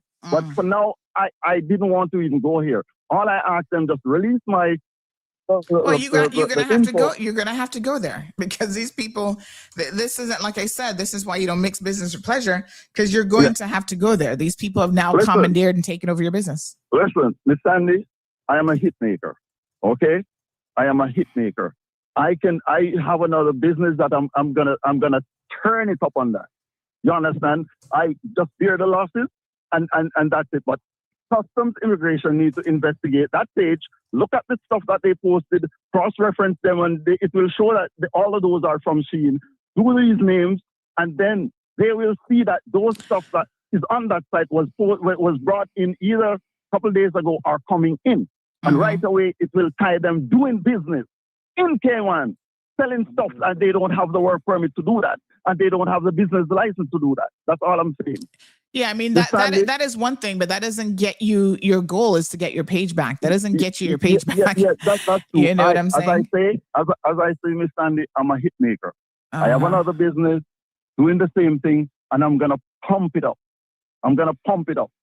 Right? And people are going to see the results. You understand? I'm going to pump it up. That's all I'm going to say. But these people need to be investigated by Customs and Immigration. And how are they working here? Because I'm still unclear about you saying this woman is Jamaican. She's in Cayman as a domestic worker or something. Yeah, one works in I think one works in like home care kind of thing. The other one has more like a janitorial. There's a lot that I won't say yet, right? But Customs and Immigration, they need to do their investigation. This is for part 2. I have part 2 coming, okay? I have part 2. I'm not going to say much now, but I have part 2 coming. These people need to let me get my page back before I go to part 2. Yeah, and whatever information you need, I can give you stuff off the air. Yeah, I don't know why it says, I noticed that under there, it says entrepreneur, then it says pending. Pending what? What does that mean? Because guess what? Guess what now? Because when I started this business, as I say, she was my friend, and I mentioned that to her, and she was saying, I said, no, I don't do things like that. I'm going to apply for my trade and business license. And when that is granted by the government, then I will start it. So what happened now? They probably asked a friend to apply something through DCI to see if they can get a trade and business license to start operate. So that's why they have that section saying pending. And I have another trade and business license that I'm operating now, doing the same thing. And on it stated that we are legally operating this business with legit trade and business license. You understand? So that'll be, yeah. Listen, I think the idea is you need to try to get access, back to your page because again, I mean, it's 2,000 subscribers. Yeah, it's almost 1986. Yeah, almost. It's 1,900 and yeah. And how come Friends of Fashion get almost 2,000 subscribers within a day? Within a day, 2,000 something wrong, something fundamental wrong. How come this site's gonna operate here with almost 2,000 followers? All of a sudden, this is the first time they posted 20 items than it was yesterday. Yeah, it's the same site, but just different name. Different name. You understand? These people, and I'm sure they came up from Jamaica the other day, and I'm sure that they brought stuff up saying that stuff. Are gonna end up on, yeah, I mean that might be difficult. The government revenue. The problem is that might be difficult to go back and prove if they already went through customs. You know what I'm saying? Yeah. But these posts right now on Friends of Fashion, the customs can find that easy, and I'm gonna listen out and see if they found it, because if they're smart, they can cross-reference all those stuff that is posted right now on Friends of Fashion and see that they were either coming. Where's the merchandise? Come a couple of days ago, and they can match back the invoice or the uploaded invoice. They can match them back and pin them to that. This one, this Anthony has a question. He says, sounds like you want to use, sounds like he wants to use your page, Sandy. Why come on CMR and then withhold who they're working for, but want customs to do something? So Anthony's point is you're saying some stuff in terms of what's going on, but you're also saying that you're not going to tell us everything and you're going to withhold some information. Why come on here and do that? Why not just let it all out? No, but I mean, what's there to withhold? I mean, I basically tell you the stuff what's happening. I think you made a point. You made a reference to something else that you knew or something. So if I have other information regarding, I don't have to divulge everything, every sensitive information on air. But you know that, Mr. Sandy, how would you do detective work if you were to come out and divulge everything that you know? People will cover their tracks easily. So I think what you need to do is maybe show us who it is that you're talking about and who you're dealing with. But I think from the get-go, you kind of did this wrong. And I know you're saying that you're a hit maker, but I think what you need to do is you need to make sure that in the process of being a hit maker, you actually set up your businesses in the right way. Of course. The way that you do it is important. Yeah? Yeah, we all do mistakes. All right. Yeah, we all do make mistakes. Of course, I agree. I should have probably did it differently. But I mean, we all do make mistakes, and we all learn by our mistakes. So yeah. I mean, if it goes like that, that's fine. But I just want the public to know that. All right. All right, my dear. What a hot mess. Well, keep us posted on how what the outcome is. And again, what a mess. Touch base with you. Yes, thank you so much. Bye. Well, there's a lot that was wrong with that situation, folks. And like I said, there's another local business, another page who's going through the exact same thing right now. In his case, he had a contract with his business partner, but the business partner was a minor. Minors can't sign contracts. So that's null and void, ab initio. You guys, if you want to be a business owner, right? There are certain things that you must do and you must have in place. You can't just jump up and just because DCI doesn't give a cahoot and give anybody, they would give my dog a business license practically. That doesn't mean that Zeus should be in business. Right? So you have got to make sure that you're handling your business correctly. Good morning, caller. Yeah, good morning, Ms. Sandra. Morning, dear. I'm Ewell Davis. I'm calling. We're a gentleman from last year, June. I did some work for him. Yeah. He owed me over $8,000. Lord God. Refused to pay me. Yeah, refused to pay me. I don't want to make no trouble, not violent trouble. So I'm trying to find out my best advice. There's more to it. Yes. Because after he gave us verbal instructions how to do the place, I got the guys and done the place. I even involved planning in it because he claimed that we didn't have a drawing. I said, you are the one that told us what to do. And we did exactly what you told us. I even called Plan about it, and Plan didn't do anything about it because there was no drawing for it or anything, and he don't want to give me my $8,000.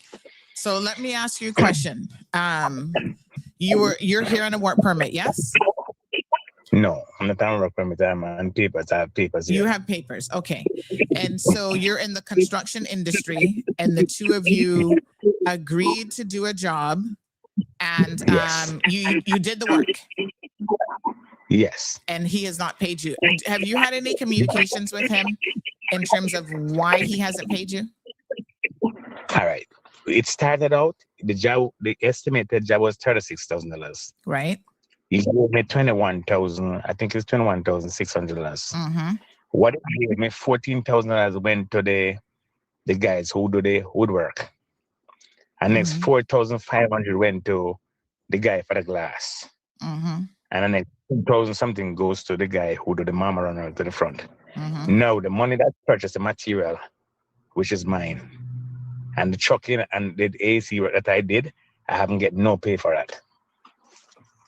Okay. And you have your messages where he said, you know, he would pay you your money and so on, yes? Yeah, I have the contract that we do, so I can. Oh, you did do a contract. Good. Yes. Yes. And when it came, he wanted when what happened? Why the job stopped? We decided to agree at the time that the job would be finished. But when he came back home, he wanted to say that I should have done this. I wanted me to do more. And I said, no. We had agreed on this.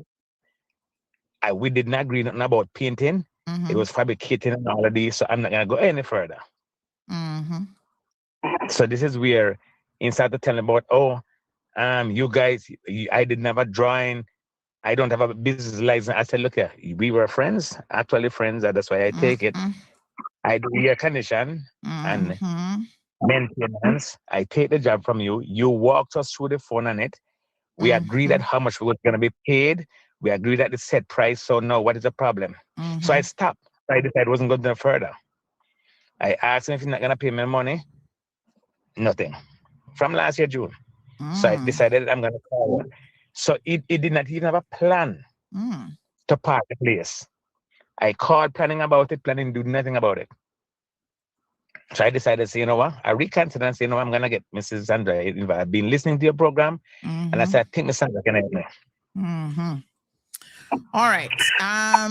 You have his number? I have his number. What I'm going to do? Send it to I'm me going to in get WhatsApp. all. Yeah, I know. What I'm going to do, I'm going to get everything together. Yes.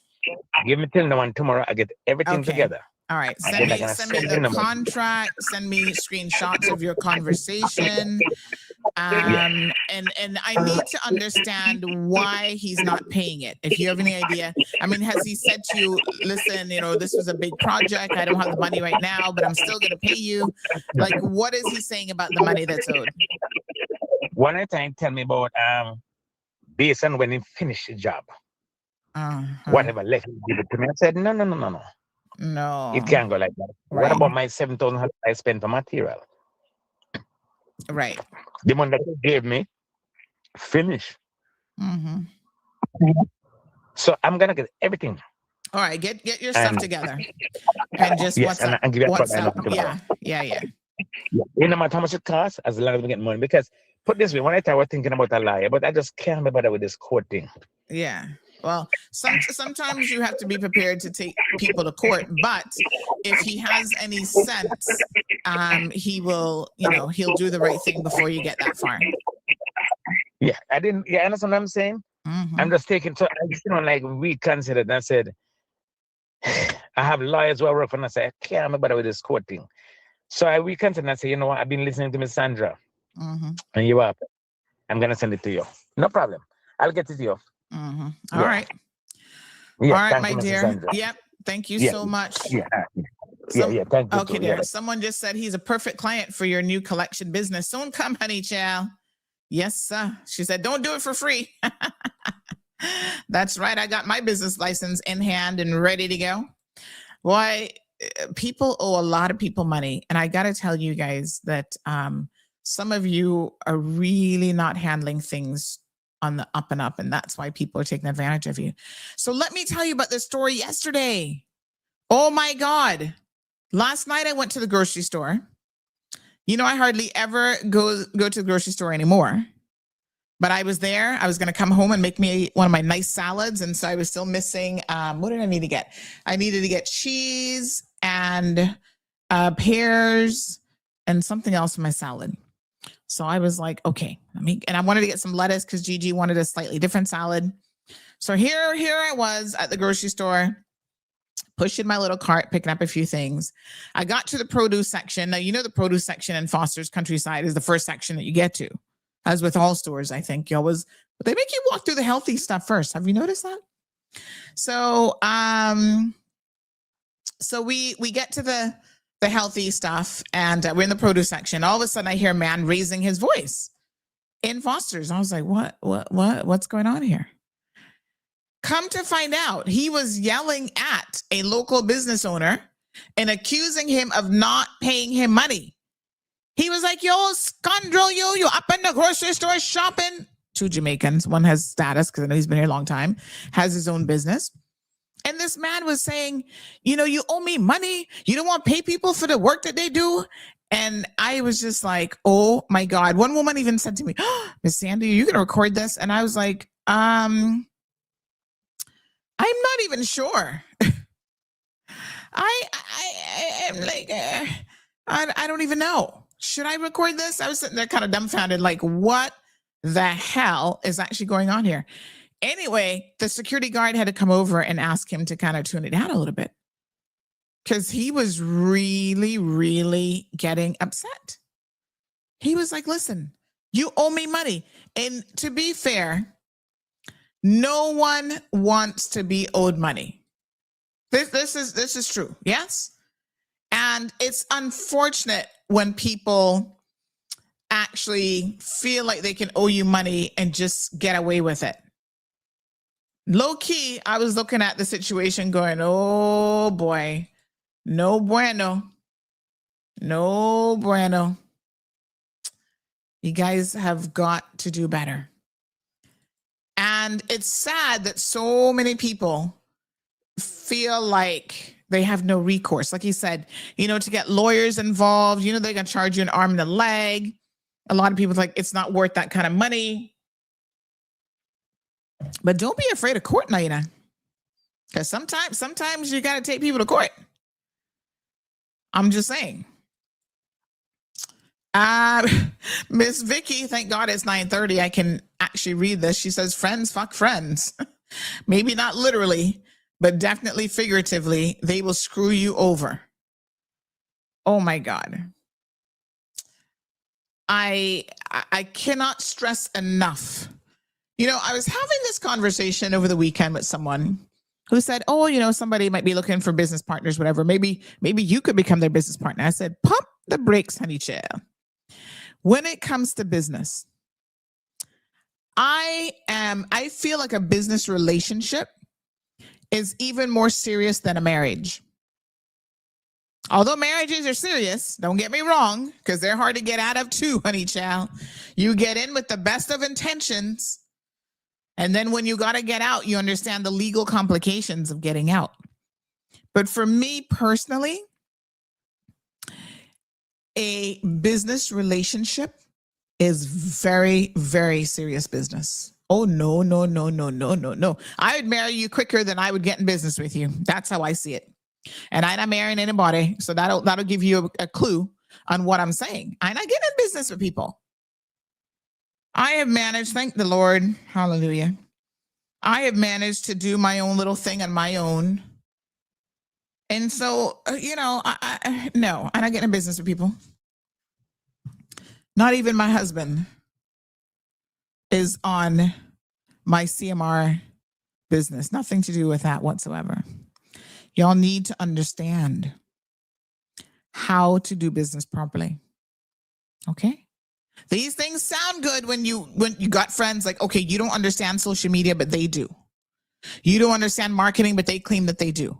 It's a recipe for disaster. You need to have contracts in place, clearly understanding like, okay, I'm going to pay you, even if they're a friend, you can have a contract with a friend to provide services for a duration of time, and you should never allow anyone to keep access to your accounts.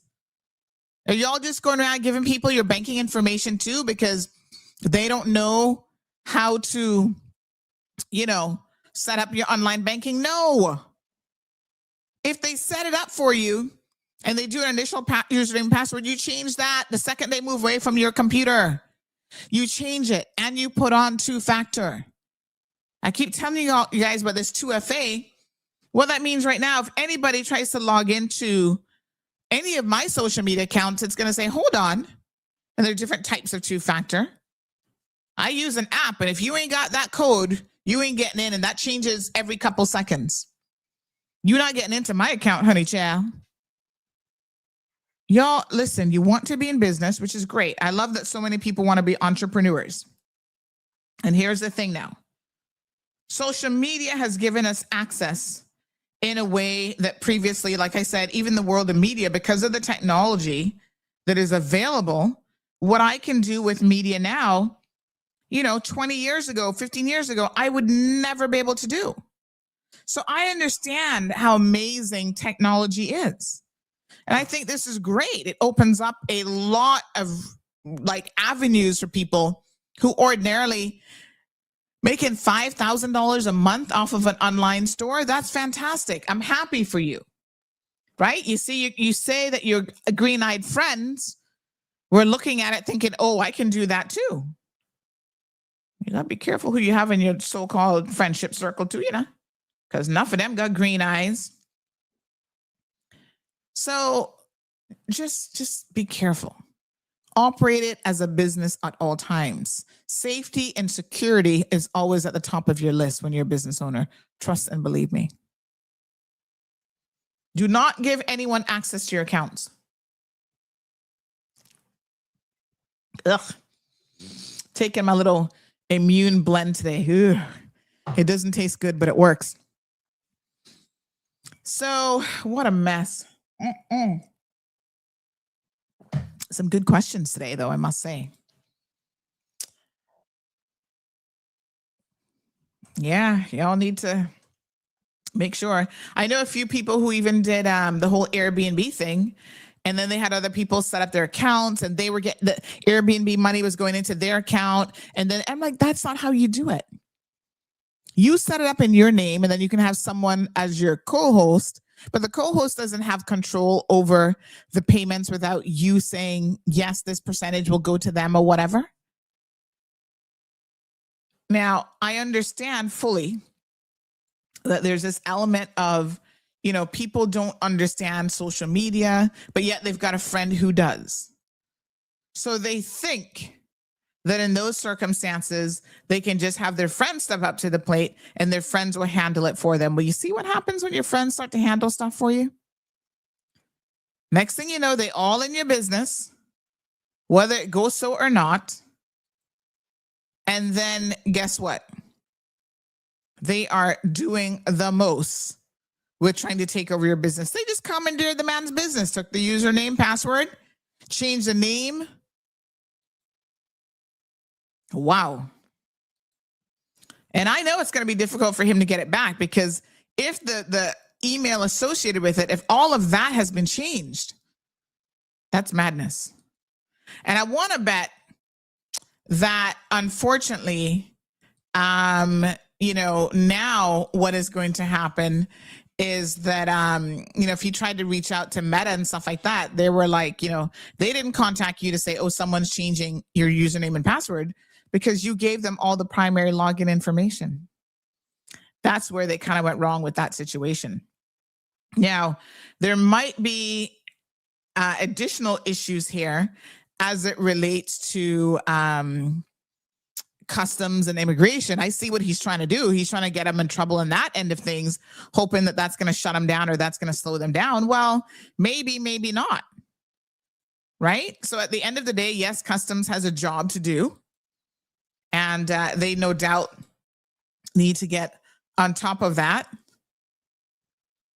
However, that may not assist you in the long run. Right? That doesn't necessarily mean that you're going to get the business back.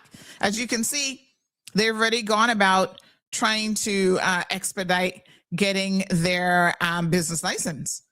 And there's nothing in law, potentially, I mean, I don't know, that will stop them from getting a business license. But here's one of the interesting things about all of this, right?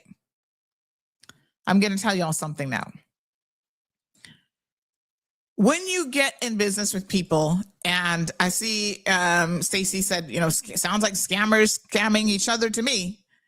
When you get in business with people and you're kind of not doing things the right way, so you have other people helping you who are on work permits and they don't have a work permit for that, you have to understand that if they're going to break laws, whether it's immigration or customs laws, to help you in your business, they will break it to further their own interests as well.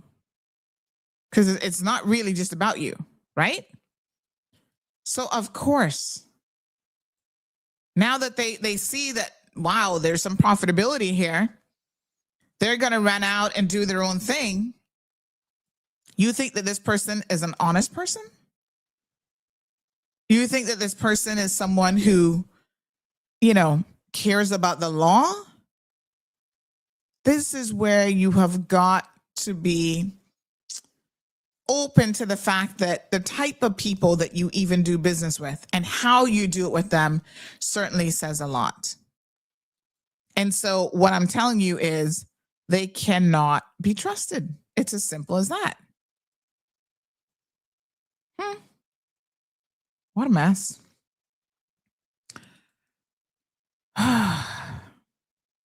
Hey, Rennie. Rennie says, same situation here. Oh, I think I missed some messages from Rennie. Oh gosh, Scott says the show has quickly evolved, not discuss the impact of the minimum wage. We'll get to that tomorrow, Scott, because maybe in fact that should be a completely separate show on its own. I did say we were going to do a Q&A today, Scott. So to be fair, I opened up the lines and people, boy, did we get a lot of phone calls today with problems. But don't think of it as a devolution, Scott. Think of it as a revolution. Because at the end of the day, you heard what one of the callers said? He's going to call Sandy. He doesn't want to go down the route of doing something else. Being violent, I think was the term he used. People can say whatever they want about this show and this platform, but let me tell you something. We have resolved so many issues. This one owe money, that one owe money, this and that. Yes, the person who has the money is never happy about having to pay it. But you guys don't understand that the next step for them is going to be that they're going to take matters into their own hands. And you know what that means? Okay. I hope y'all paying attention. And I hope the government is also paying attention, because the one consistent message that we get time and time again is the fact that people go to the police, they don't get help. Or they don't even bother going to the police because they already know that they're not going to get help. And that says a lot about the current infrastructure that we have in place. People don't have anything when it comes to consumer protection, like none of that to be able to get the assistance that they need. I'm going to show you an example this morning of how even our own government sometimes is falling by the wayside. And quite frankly, I am going to call them out for this, because this is wrong. All right. So the CBC sent out an email yesterday, I guess, to people saying, thank you for your application, but you were not successful. This person's like, my application? What application? Let me show you guys the proof. All right. Thank you for your interest in the position of Customs and Border Control officers and for taking the time to apply for the position, yada, yada, yada. The person couldn't remember anything about applying for jobs. So they were like, when was this? What position? 2024 CBC officer recruitment. What the? 2 stinking years later, you're going to send an email. Talking about thanks for applying for a job? When we hear of instances when private sector does this, y'all would be up in arms about this shit. Here we have a government HR manager messaging people 2 years later. The people don't even remember that they applied for the job. Are you serious? Really? But these are the people who get the honorariums just like everybody else, because government isn't going to give it based on performance. They're performing, they're not performing, it don't matter, because once you're in government, you're going to keep your job almost no matter what. Help me to understand this. Not acceptable. This is not world class. So, of course, I've already reported it to the deputy governor. He's in charge of civil servants. He's going to look into this. But this is ridiculous. Ms. Dorothy says CMR to the rescue every time. I mean, sometimes I can't save you all from yourselves, because you're doing stuff that is really, really poor business practice. Ms. Liz says the advice, never do business with friends, stems from the high risk of mixing personal relationships with financial obligations, which can lead to ruined friendships due to disagreements over money, roles and expectations, creating stress, resentment, and potential betrayal. All very, very true. And you've got to be able to do your due diligence on the people that you want to get into business with. So just because they know how to set up a Facebook page, an Instagram page, doesn't mean that you should even have them do that for you. I mean, some 12-year-olds know how to do that. Does that mean that you should have a 12-year-old do it? No. So by all means, pick the people that you engage in business activities with very, very carefully. Yeah. Some of y'all are, I want to get in business with my girlfriend. I'm like, I wouldn't do that. Oh, my boyfriend, he knows how to do construction work. Then when the relationship falls apart, then what happens? No, sir. Ms. Gabby says, understand his frustration, but sir, mind your pressure. People get stressed out over this stuff. Island Pearl says, they were just jealous of you, sir. Sorry to tell you, they screwed you royally. Take your evidence and report them. This is all the mixed up foolishness that y'all are getting involved in. That's right, frenemies. People will be jealous of you. I mean, do y'all not know this already? Somebody was telling me the other day that they were up in Flow. And they heard people up in Flow in the line. Now, I don't know if I wasn't quite clear if it was staff members or people just standing in line. But these people are talking about what vehicle I drive. And Sandy driving this big time Mercedes and blah, blah. Well, excuse you. Did I steal it from somebody? No. I worked hard. And therefore, what I have and what I don't have is really none of your business. Paying my bills just like everybody else. Right? Green envy, bad mind people. That is so sad. You don't know how people get what they get. If some of y'all worked as hard as me, you'd have what you got. You have what I have too. So, stay up every night till the wee hours in the morning. Learn negotiation skills like I do. Do as much reading and investigating and research as I do, and you too can be right where I am. Not no problem with that. Anybody can do it. Does everybody do it? No. I'm not saying it can't be replicated, it can't be done. I say more power to you. Go out there and do it. But don't be looking at people and what they have and try to, undercut them or be, it's just stupid what some of the people that you have in your circles be thinking about what you have. That's why I had to cut. I don't know if you guys remember this story, but I had to cut a so-called friend of mine off too. The worst part is I didn't even know that this friend had feelings towards me in terms of what I've been able to accomplish. She's a much older woman. She's accomplished in her own right, whatever. I'm not in her business. I'm not looking at what she has and what she doesn't have.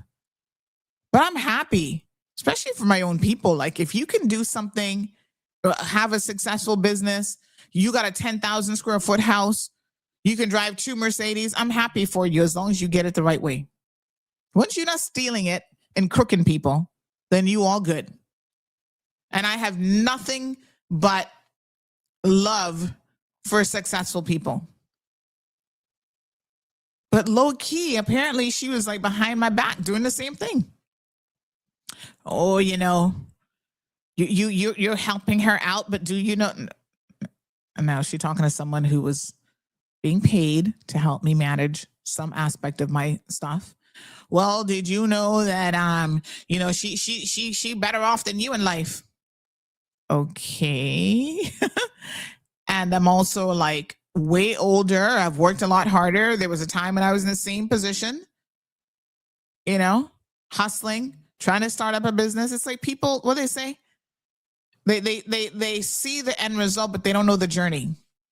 Don't make anybody come in and mess up what you have worked hard for, right? With their green, jealous selves.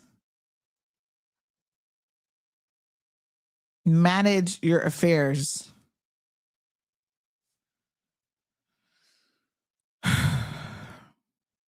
Heaven blesses Saxon is the biggest scammer in TIFF. Oh my God. I think most people feel a way about insurance companies, to be honest. Most of them, like even life insurance. Life insurance is not a good to you except when you drop dead. And then it's not any good to you. It is good to somebody else.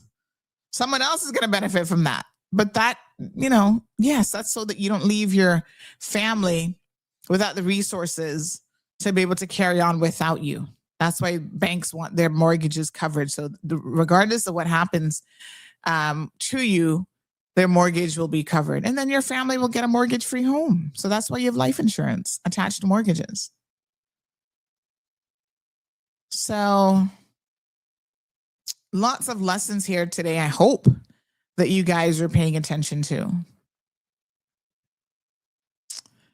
Irvelyn says, that's why I stay far from friends.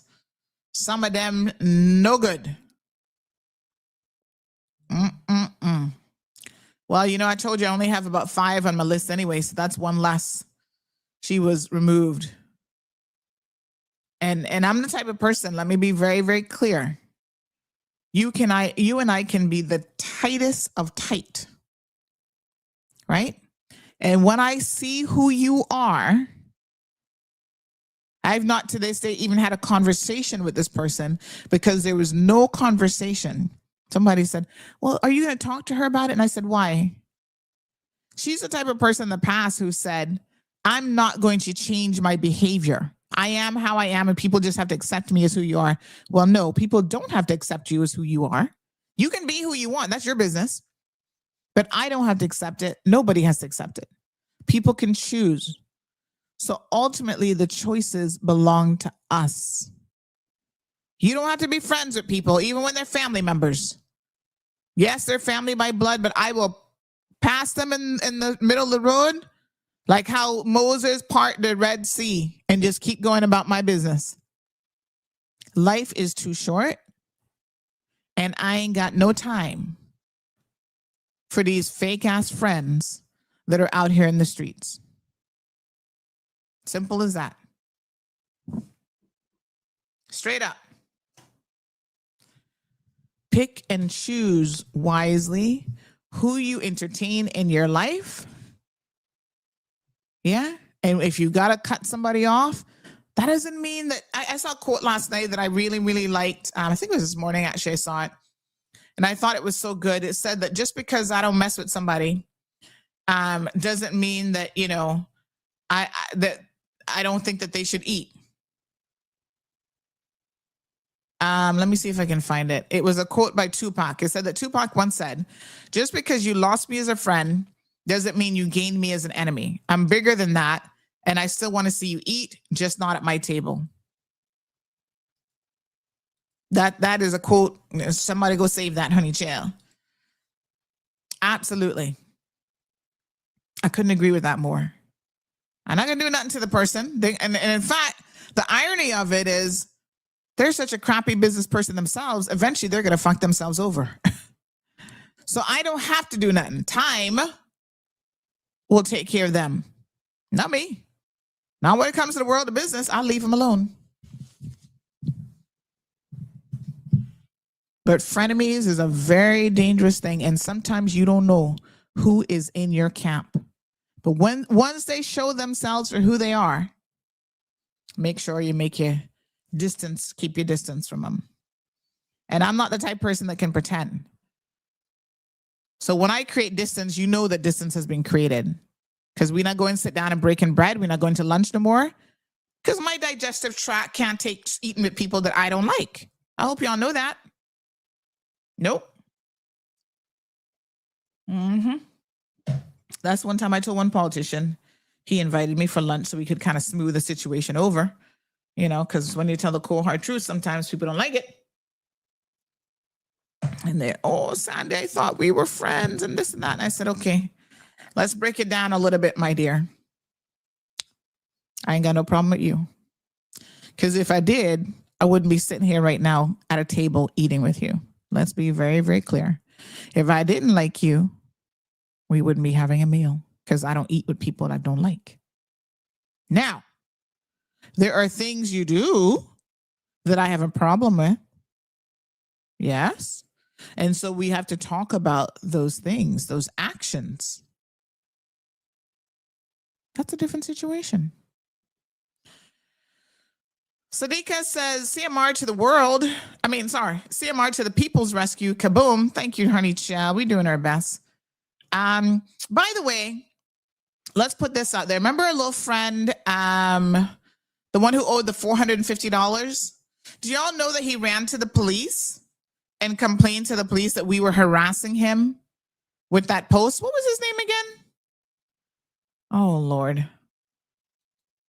Hold on one second. This was the guy who owed the guy the $450 and the balance of the car. And this is what you see the irony of it. The guy who was owed the money, the police couldn't go to the police because the police not gonna help them. Ricardo, remember Ricardo Moore? Yes, honey child. But now that Ricardo, we posted him and we got it all sorted out, who is he gonna run to complain about us? The popo. You can't make this shit up. And then they have the audacity to call me. Oh, we have a complaint for harassment. I said, really? I'm going to invite you to go read the law. You heard Mr. Baliki making reference to that precedent-setting case that I won in May of last year. Go read the blood clot law and stop calling my phone. That's what I have to say to the popo. Not everybody that calls you about me, you should be calling me. Like, seriously. Seriously. What is wrong with these people? I said, if you read the law, you'd understand that this isn't harassment. He's the one who put himself in this situation. Was it true that he owed the man money? Yes. Did we say anything about him that wasn't true? No. And this is a public interest story. Because more and more, this is happening in our little rock, in our little country. People are taking advantage of people. They see them as easy prey. This man was ghosting him for months over $450. And the second we get involved, the man get his money paid the same day. If the police had that kind of power, they should put their energy into that instead of fucking around calling me every minute over pure foolishness. I'm just saying. They should be helping the community. Girl, it's a new year, but a lot of the same BS going on. But that's okay. I can keep winning cases, and then I'm going to turn around and sue the government for harassing me. Because you guys are actually harassing me. Why are you harassing me for?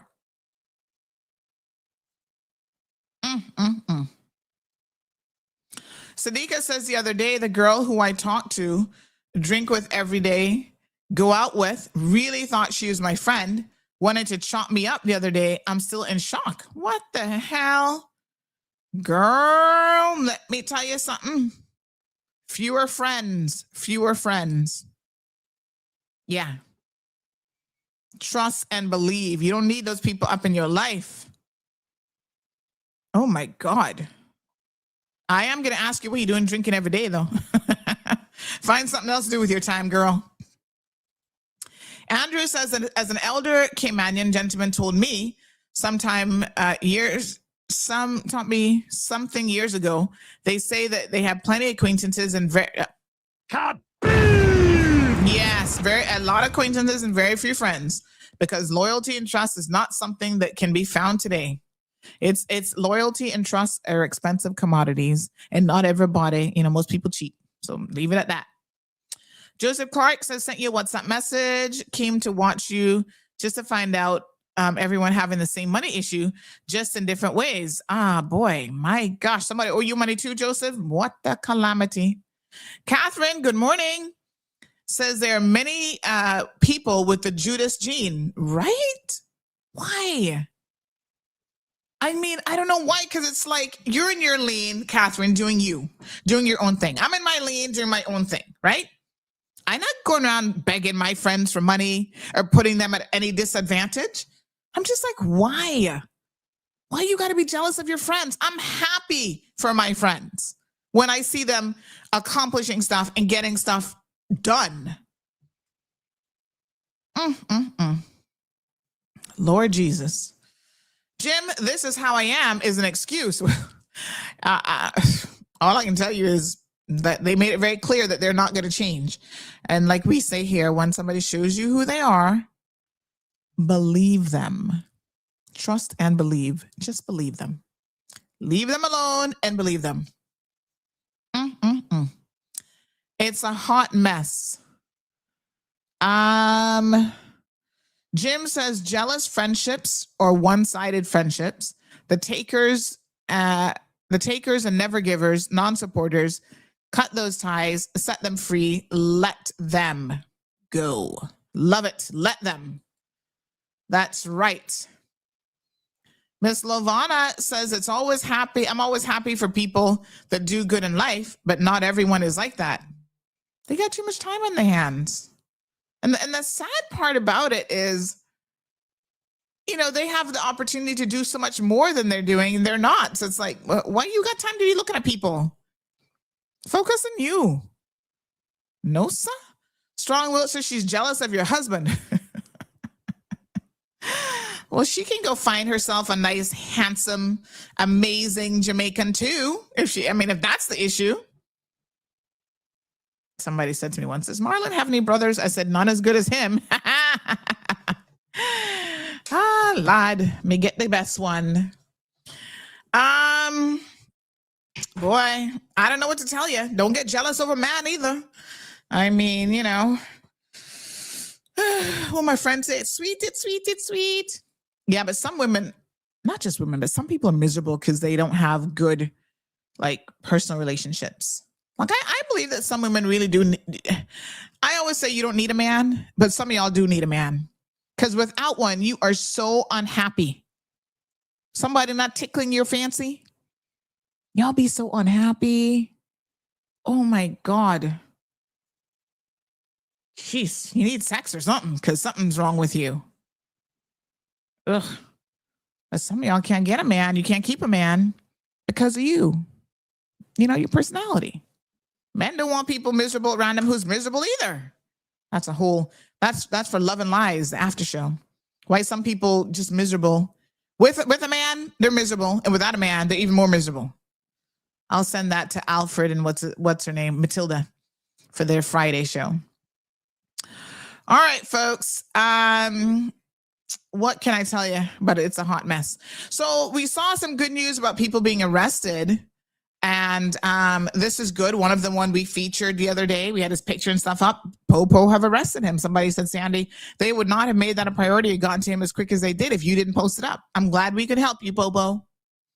We're here to help, to keep Keyman as on the straight and narrow as we possibly can. So good. Jim says, them kinda good enough friend, right? Perla says, I'll praise your success and achievements, but a long distance from you is safer for my emotional life. Jim says, let's learn that it's okay to love people, but not like them and love them from afar. Yes, I mean, I'm not even going to call it love. I just leave them alone. Like, you know, I don't love you. I don't like you and I don't hate you. I'm indifferent to you. And there's a different kind of power in being indifferent to someone. Like you don't give two hoots. That's even, I feel like being indifferent to someone is even worse than hating them, because hating takes too much energy. But when you're indifferent to them, I don't care. Good morning, caller. Sandra, how you doing? Hey, Carrie.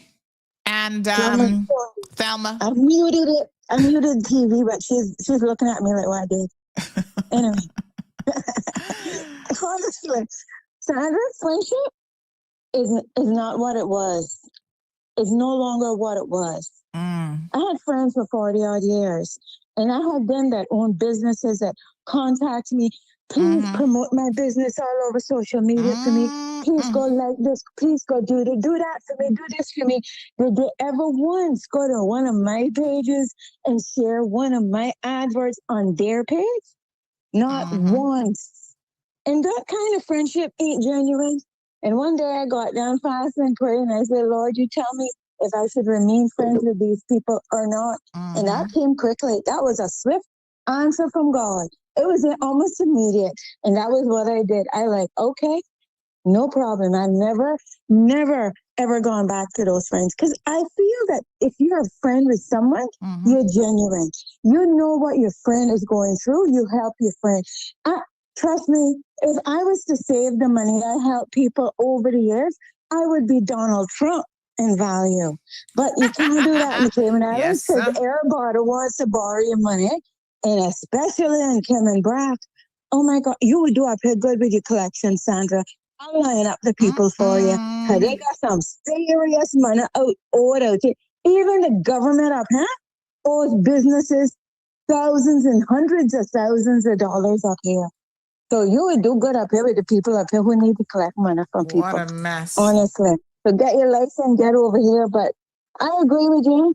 Friends nowadays are not what they were. You thought they were back then.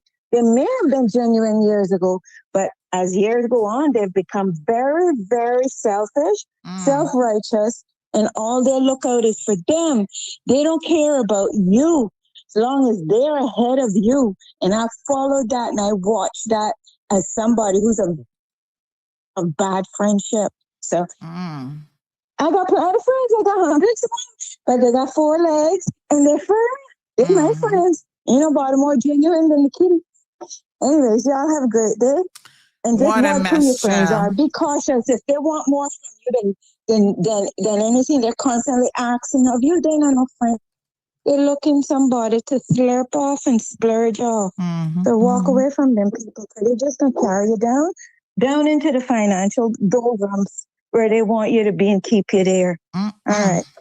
Thank you, my dear. Appreciate it. Yes, I mean, there's much to be said for definitely picking, people in your circle, even just not even friends, because somebody said people use the word friend too loosely, and I agree with that. But also, I think it is also important for even acquaintances, anybody in your circle. You know, you gotta just be careful. And some people just don't mean you no good.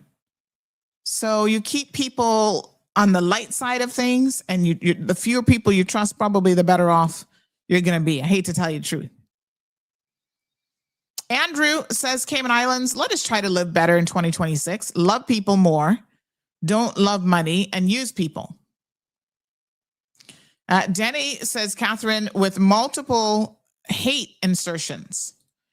Jim says, too many artificial people walking around the place. Too many artificial people walking around the place. I'll stay in my lane, and those kinds of people better remain in theirs. Right? Joseph says, yep, apparently the person that owes me the money works in government. No surprise there. That's what she said.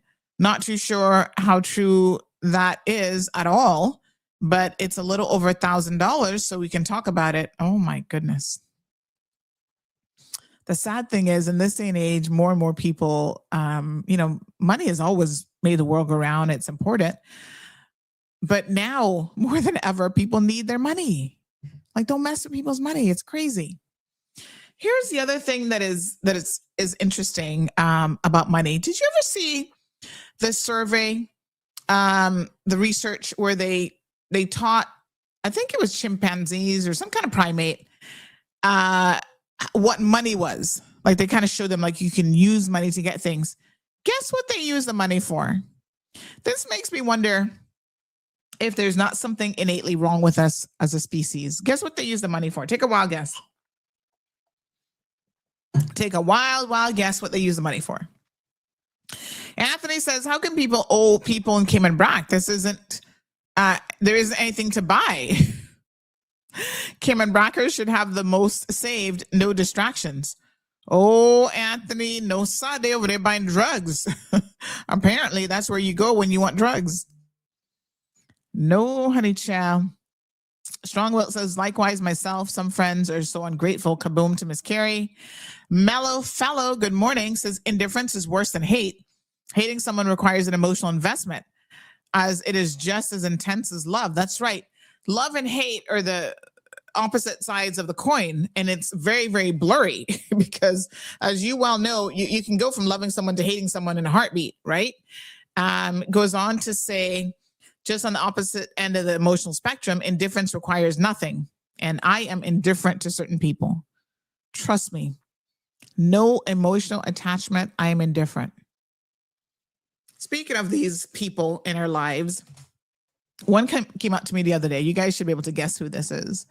You know, she's been on the show before, featured in the show, and she was talking about, how she tried to assault me in the road. She went and did a whole social media post about, I gave her 2 bops. Whatever, to make herself feel good. So at the family reunion recently, I saw her. Like I said, I'm indifferent, so I ain't got nothing to say. I don't even see you. I see you, but I don't see you because I'm not paying you no mind. Can you believe this girl child came up to me, started hugging me, but, we need to put all of this behind us? I'm just like, what? Oh, give me a hug. Give me a hug. All now, there's no hug to be had. I ain't hugging nobody that has done that kind of shit. Not once, not twice, but just always. And they always feel like on their terms, they're going to come back to you and, you must kiss and make up with them. You know what? No, I'm not about that life.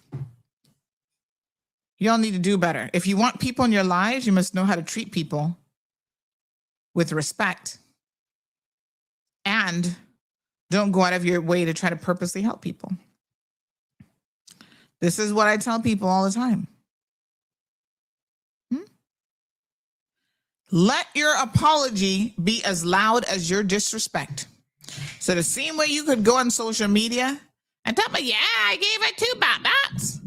Go on social media, same motherfucking way, and issue your apology. And quite frankly, it's still not gonna make no difference, because I am now indifferent to you. Yes, you are family. almost as close as you can get in terms of bloodline. And I am still indifferent to you. I don't care. I remember when Curtis said to me, but Miss Sanders, if she dropped down dead tomorrow, you not go to her funeral? Remember what I told y'all? No. And I mean that. It's not, I'm not being hateful. I'm not being, I don't go to people's funerals that I don't even know. I'm indifferent to. Why am I going to your funeral? What you can do is you can change your behavior, right? Sort yourself out. And for those people who are willing to give you the 20th chance, the 30th chance, like your children, other people in your life, work on them. I'm not on that list. You will get no more chances from me because when I'm done, I'm done. Simple as that. Don't overthink it. I'm just done. Somebody said to him, I said, she must be hungry and looking for another black box pizza. Y'all are so wrong. Miss Lucille. Miss Lucy says, make sure you write that on your forehead. That mean when you open those two big eyes can see there's no loyalty in friends. It's true. The window and make the popo do their jobs. They're the same one harassing you. Boy, Miss Lucille, sometimes when you be typing, that's like, I got to figure out what the hell you be saying, girl. But I'm getting pretty good at it now, I must admit. Andrew says a leopard never changes its spots. Strong Will says she's so fake.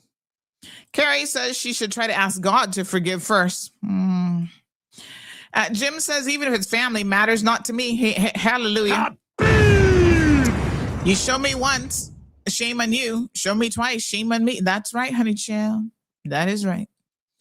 Anyhow, beautiful folks, please remember the 16th is right around the corner. Andrew says bloodline can be worse, the worst. Right around the corner. Do not forget, this is coming down the pipeline. You got until the 16th, which is that Friday? I think the 16th is Friday. Hold on. Let me look at my dates. Yes, Friday the 16th. I also want to remind all of you that government is hiring. Now, this is important. I'm trying to find my little video that I created the other day. They're looking for a number of different positions in the, let me see. A number of different positions in the education ministry. Have a look.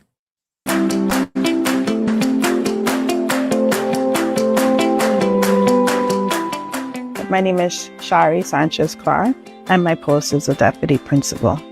I was born and raised in Grand Cayman. I went to Bontown Primary.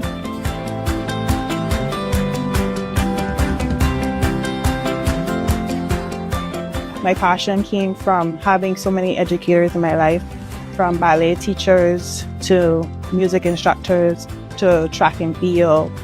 I felt like they developed me holistically. It wasn't just the academics. They ensured that my social emotional development was growing. They cultivated my talents. They nurtured me in a way that resembled my home life, that aligned with the morals and values that my mom and dad gave to me and ensured to instill in me from young. And educators then felt like an extension of home. And that feeling was good because my home was good. So I wanted to be that for someone else. And that's what really drove me into education. So what keeps me motivated is that every child is so different and each need is so different. And by helping children overcome barriers, having children succeed in their own way, that is what continuously motivates me. What you pour in is what they pour back out. And when you see that warmth from them, that development, not just, like I said, academically, because children aren't just math and English, their whole being. So when you pour that into them and they give it back to you, it is amazing.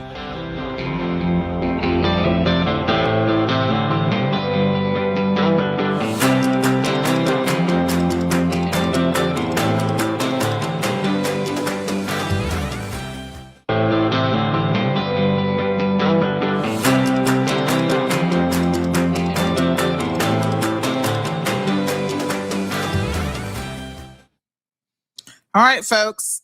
So government is hiring and they have a number of positions available. We posted on social media. If you've ever seen yourself in the space of being an educator, they have some specialty positions, some generalist positions. Please go and check it out. There might be something there for you. You just hold on one second. Here we go. So all sorts of things from literacy coaches, educational psychiatrists, psychologists, my apologies, early intervention program coordinator. They've got teachers. They have speech and language therapists, pathologists, PE teachers, Spanish teachers, ICT, school counselors. So it's a lot. I think it's like over 20 positions, even in Cayman Brac. They're looking to hire as well. And I know for a fact that this particular government's mandate is to hire as many Caymanians in the field as possible. So, yeah. Anything in NCB fiasco? Oh, boy. Soon come. All right, folks. Hopefully, no, Gabby. They will not be taken 2 years. Girl, they better not. No, I get the feeling that they are going to be looking to fill these positions quickly. All right, my beautiful people, have an absolutely marvelous Tuesday. Please be safe on the roadways as usual. I ask you guys, but every day, an average of 10 accidents per day is so wild. People running red lights. I've seen that a couple of times. Somebody else sent another video. Sandy, look at this one. Running a red light. I'm like, what? Okay. Perla, I love this. She says, be kind to yourself first. Love and respect yourself. Everyone else don't matter, but you. God made you and none like you. You're special in a unique way. Have a blessed day with you, with your most trusted ones. Stay safe in your business. We'll end on that very, very positive note. Thank you, Perla. And so good to see all of you here this morning. Please be safe, and we will see you tomorrow morning. So tomorrow we'll talk about the minimum wage and the price increases, and going to be an interesting discussion, no doubt. Bye, Miss Vicky. Thank you for tuning in to another episode of The Cold Hard Truth on Bobo 89.1 FM. Cayman's #1 talk show is live weekdays from 7:30 a.m. Never miss an episode again. Watch anytime on CMR's Facebook and YouTube channels for the latest show episodes. Don't forget to follow us online on our social media channels. And visit CaymanMarlRoad.com for all the latest news and community happenings.